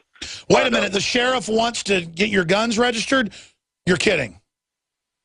I've got it. I've got it on audio. By the way, we've got it up. It says Jefferson Parish Sheriff's Office Safety Citizens Academy Guidelines. And see, folks, you don't want to just sit in a bunker getting guns ready. You want to go to all these events. You want to get intel for America and expose all these people that are teaching treason. God bless you, brother. I really want to hear that. Thank you so much. Lee in Georgia, thanks for holding her on the air. Hey, Alex. I met you once before at the Dallas Fed rally. But yes, sir, brother. About the children that they are shipping into the country. All these immigrants, they're illegal immigrants, and how are they getting in here? No, it's in the local news. Parents put their kids on planes, they land, and Customs has been told, take the children, give them lawyers, give them to Obama. They're Obama's cult children to be used as a political pawn now, and say, you must legalize them. Look at little Felipe. He's your responsibility. I mean, literally.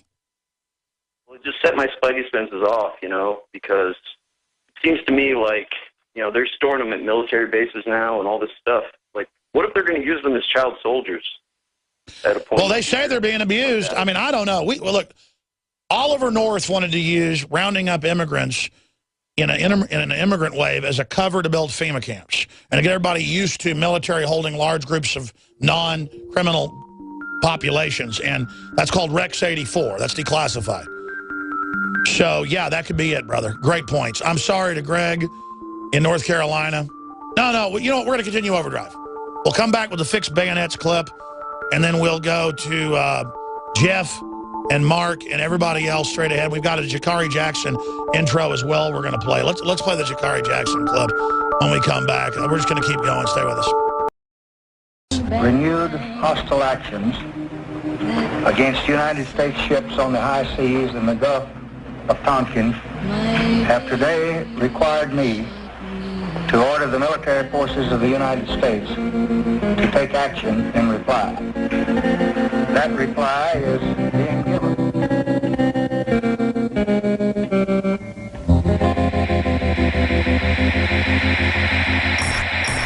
Well, Jakari Jackson's quite the artiste when it comes to video presentations. Very touching. I guess he wants to give Darren McBreen a run for his money around here, or Rob Jacobson, or Josh Owens, or Rob Dew. Well, what an incredible team, or Marcos Morales. We just have such a great team. I didn't even list them all when it comes to video. But they all love liberty, and it's such a blessing to build a team like this. The feds have been here before when I was going to release the Obama deception, asking about it. But they gave me a gag order, so I couldn't say why they were here. I could have fought it, but people then, the usual suspects, said it was a lie. The FBI wasn't here. And, of course, it later came out in the Associated Press they were. About a year later, when the gag order was lifted, reporters got a hold of it. I am not at liberty to talk about it, but... and I guess this will probably happen with more people, but the FBI is visiting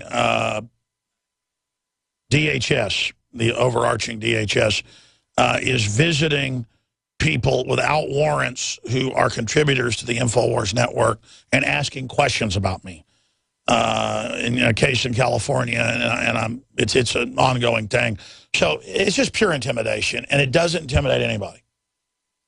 In fact, I was tired today, a couple hours in the show, but I just did overdrive because of this. And I think I'm going to shoot a couple special reports tonight now, and maybe I'll just stay up here till 2 in the morning.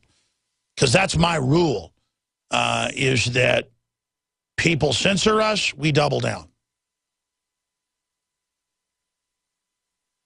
People try to shut us down, we get louder. Somebody punches me in the face, I punch him back twice. And the president of the United States is not our president. He is a lawless criminal.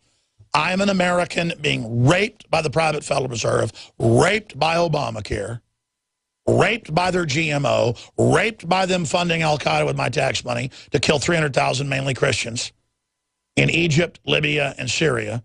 And I have a right to not be your slave. I have a right to not be urinated on by you and your minions who hate me. Well, you fly around in your jets and your red carpets telling poor Africans they can't have air conditioning or a car because they're bad, they should feel guilty. You don't understand science, but you do. You want them to be poor and accept being poor. But if you did believe that crap, you wouldn't be such a giant consumer like all of you hypocrites. You people are a bunch of criminal con artists with fancy PR. But what happens when people don't buy your fancy PR, no matter how much perfume you put on it? It's still a hog.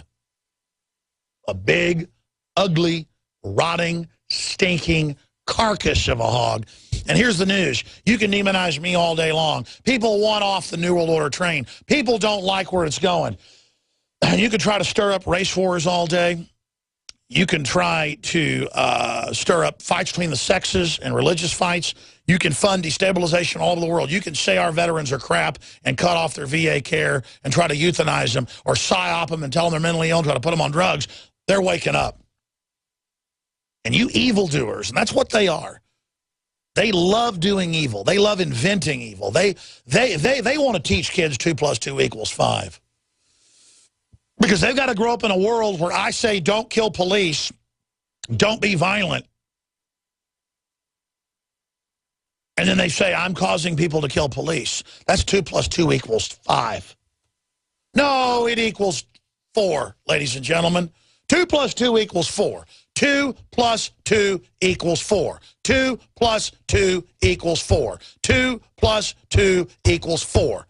2 + 2 = 4. They hate that. It's like Bill Murray in Ghostbusters where he's tapping on the piano. He goes, oh, they hate that. That's a joke. I'm not joking when I say they hate that. These bogies, these boobies, booby doesn't mean an idiot like you think. That's the popular parlance. It means a pirate, a China Sea pirate. And the globalists are beyond boobies.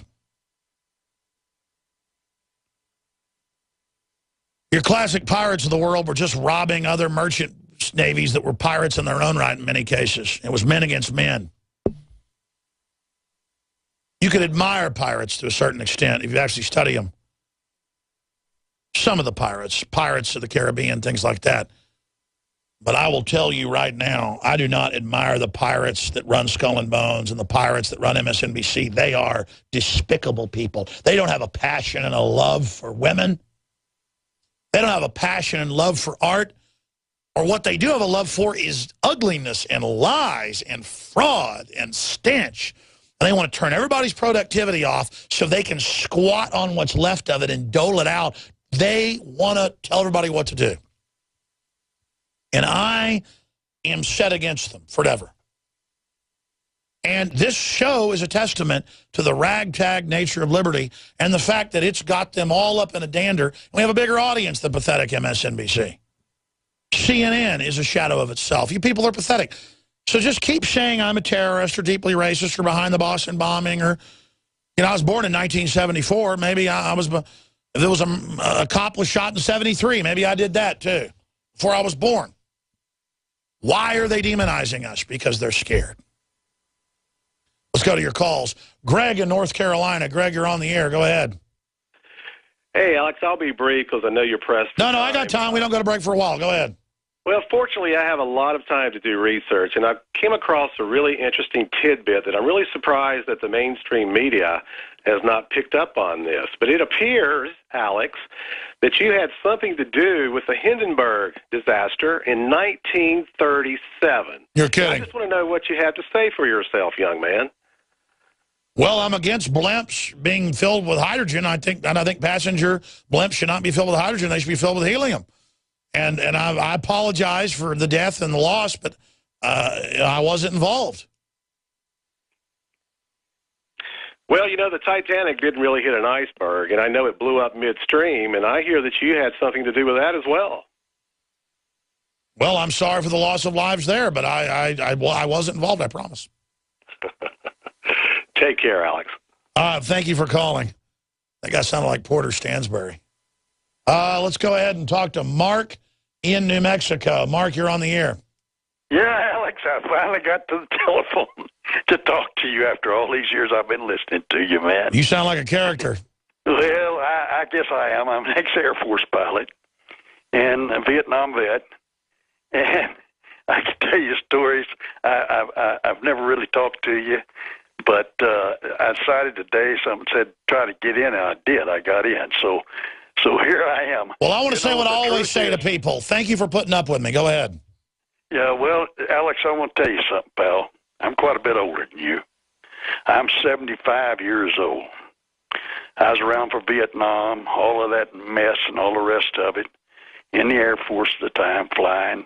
I've flown all my life. That's all I've ever done. I'm a test pilot, ex-test pilot, the whole 9 yards.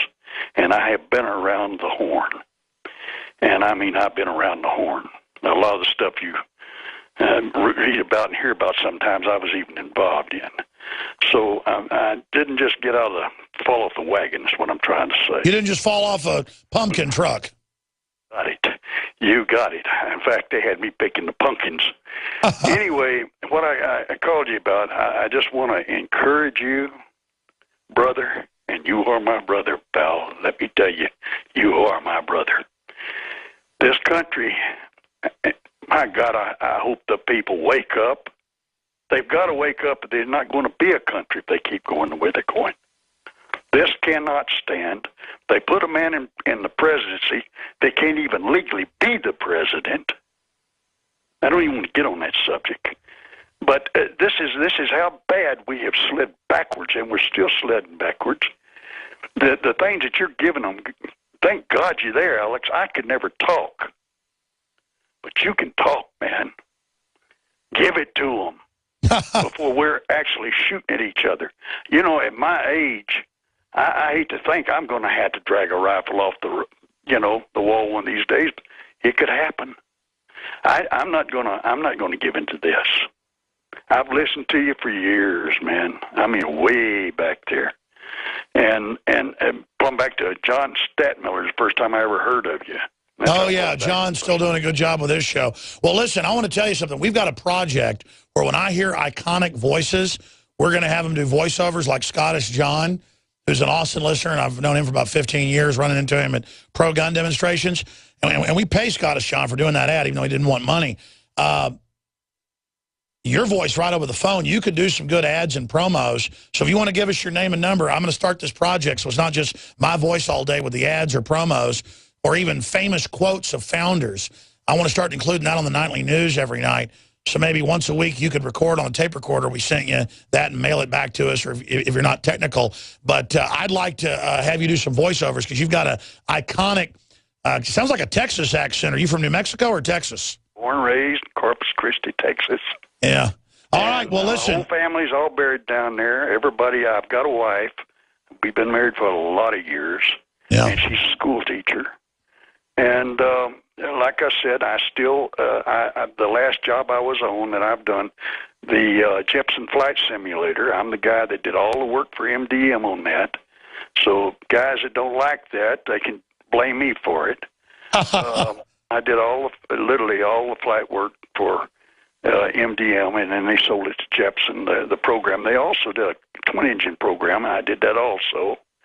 But I've got thousands and thousands and thousands of hours flying airplanes. Well, that's amazing. Well, we want to talk to you again. Give us your name and number if you want to do some voiceovers for us, all right?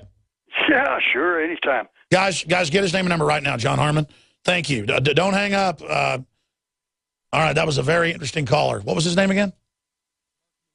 Mark in New Mexico. Yeah, just hearing his voice at first, it was really interesting.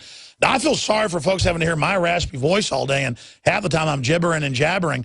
That's why I don't like compliments, is because this is such a big job, and I can't even listen to my own show half the time when I hear rebroadcast. I mean, I sound like an obnoxious, nutbag sometimes. But it's because I'm reporting on what's going on that is crazy. But I'm not crazy. The world is just weird. It's weird.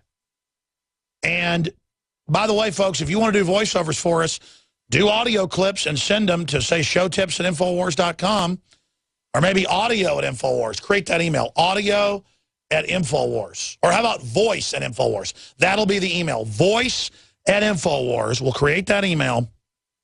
And if you think you got a voice that we could use, don't feel bad if we don't contact you. Send an audio file there because, quite frankly, I'm sick of hearing my voice. We're looking at replacing pretty much most of the voiceovers with other people, not me. But I want original voices, not the classic radio voice of, hey, everybody, it's sunny outside. And I don't try to sound like a radio guy. I've got a blasted, blown-out voice.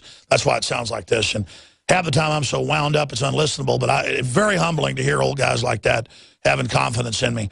I just know all these great people. I know, like, world bull riding champions, and I know test pilots, and I know, just amazing people who are big fans of this show. I know Chuck Yeager is a listener, but then his lawyers got a hold of him when he's about to come on and wouldn't let him come on, which is wrong. I should be able to get Chuck Yeager on. We ended up getting contacted by his people. But then, then his lawyer contacted us. Well, we don't think now's the time, blah, blah, blah. So it's just, people go, Chuck Yeager, who's Chuck Yeager? The average person doesn't even know who Chuck Yeager is. And I think that shows why this country is so screwed up. That's a guy from West Virginia right there. I would have interviewed Chuck Yeager just about like the 50-something Nazi airplanes he shot down, stuff like that. That's a guy like from my grandfather's generation, a living fossil who still jumps out of airplanes. I'm out of, let's just do the whole hour. I will shut up when we come back and go to Jeff and let me see who else. Julian and a few others that have been holding the longest, but that's all I can get to is Jeff and Julian and maybe Crazy Horse. You got to go to Crazy Horse. But just today, Homeland Security visited one of our auxiliary reporters, a fellow that's done some work for us, asking about me. And I'm proud of him. He said, you don't have a warrant. Get off my property. I'm not talking to you. I mean, this is thought control. All right, final segment. I'll jam these calls in. Like I said, the guys compiled a breakdown of the Oregon shooting. They did find someone else with a gun, but say it's unrelated. Who knows what that means? The mayor lodged the drill that occurred a couple months ago there, but then there's been no confirmation that drill did happen. Probably just gang-related, two people, one bad guy, one other person shooting someone. But, again, they just hype up this fetish when people... There's 317 million people. There's going to be stuff going on. And people get struck by lightning. People drowned. I mean, it goes on. Let's go to phone calls here. Let's go to Jeff in Canada. Thanks for holding her on the air.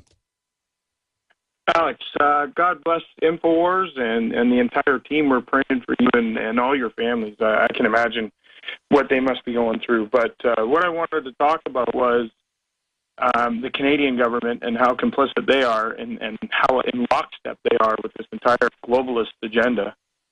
All the way going back to the 60s, involved in the MK Ultra program, to and including, the Afghan war in Afghanistan and the opium war that they were waging there for the Anglo-American Empire. But what I wanted to talk about was this New Brunswick shooter and how I believe that there's a good chance that this is completely staged. Within a few minutes of the shooting going on, they had somebody there taking photographs, like profile photographs of the shooter. Yeah, no, that's always telltale that before connections were even found to me, all the usual White House-controlled suspects were saying Alex Jones Tea Party, and then voila, it was all there. Well, this guy in New Brunswick is, the Canadian patriot guy and the guns and libertarian and freedom, and it happened exactly at the same time as this Las Vegas shooter, just right in lockstep, shooting a couple of cops, and he's a freedom guy, anarchist, blah, blah, blah, whatever. And I just think that the Canadian government is completely complicit in this, and if people in Canada think that we're going to escape this civil war, your brothers to the north are pretty much involved. Oh, I know. They're arresting preachers that read anti-homosexual stuff out of the Bible in Canada. And again, I don't go to churches where they're bashing a bunch of people or whatever, but at the same time, it's free speech. And we're supposedly in the West here, ladies and gentlemen, and you got to support free speech. I appreciate your call. Let's go to Julian in Texas. Sorry, last caller I have time for to the others. I want to go to Crazy Horse, too. We'll see. Julian, go ahead. Very interesting. Go ahead, Julian. Okay, well, I guess we will go to Crazy Horse. It was meant to be. Crazy Horse in California. Go ahead. Hey, Alex. I don't want to go into details or specifics of names and everything because I want to protect officers and their families as well as myself. I haven't really spoken to my lawyer before calling you, but... Sure, tell me what happened. You're anonymous and nobody knows. It doesn't matter. Go ahead. Tell me. I just want to tell you and your listeners that the sheriffs are being told, all this propaganda. So, excuse me. No, they're going out and taking Patriots' guns in a soft gun confiscation. And so they brought up, well, Patriots are killing people, we got to take your guns? Well, there was an issue that came up. We had a string of burglaries around my area, and cars showed up on my neighbor's property. It looked like they were running from somebody. I know, finish real quick, because you say on the board, They took your gun. Yeah, basically, the sheriffs came, they took my gun, they never charged me. No, that's because you're in California. Even Bloomberg reports the headline that gun confiscation has begun. Outside of law, just like Obama's opened the borders. Great job to the crew. That's 4 hours. Nightly News Tonight, 7. It'll all be boiled down. PrisonPlanet.tv. Become a member today. Stand with us against this evil.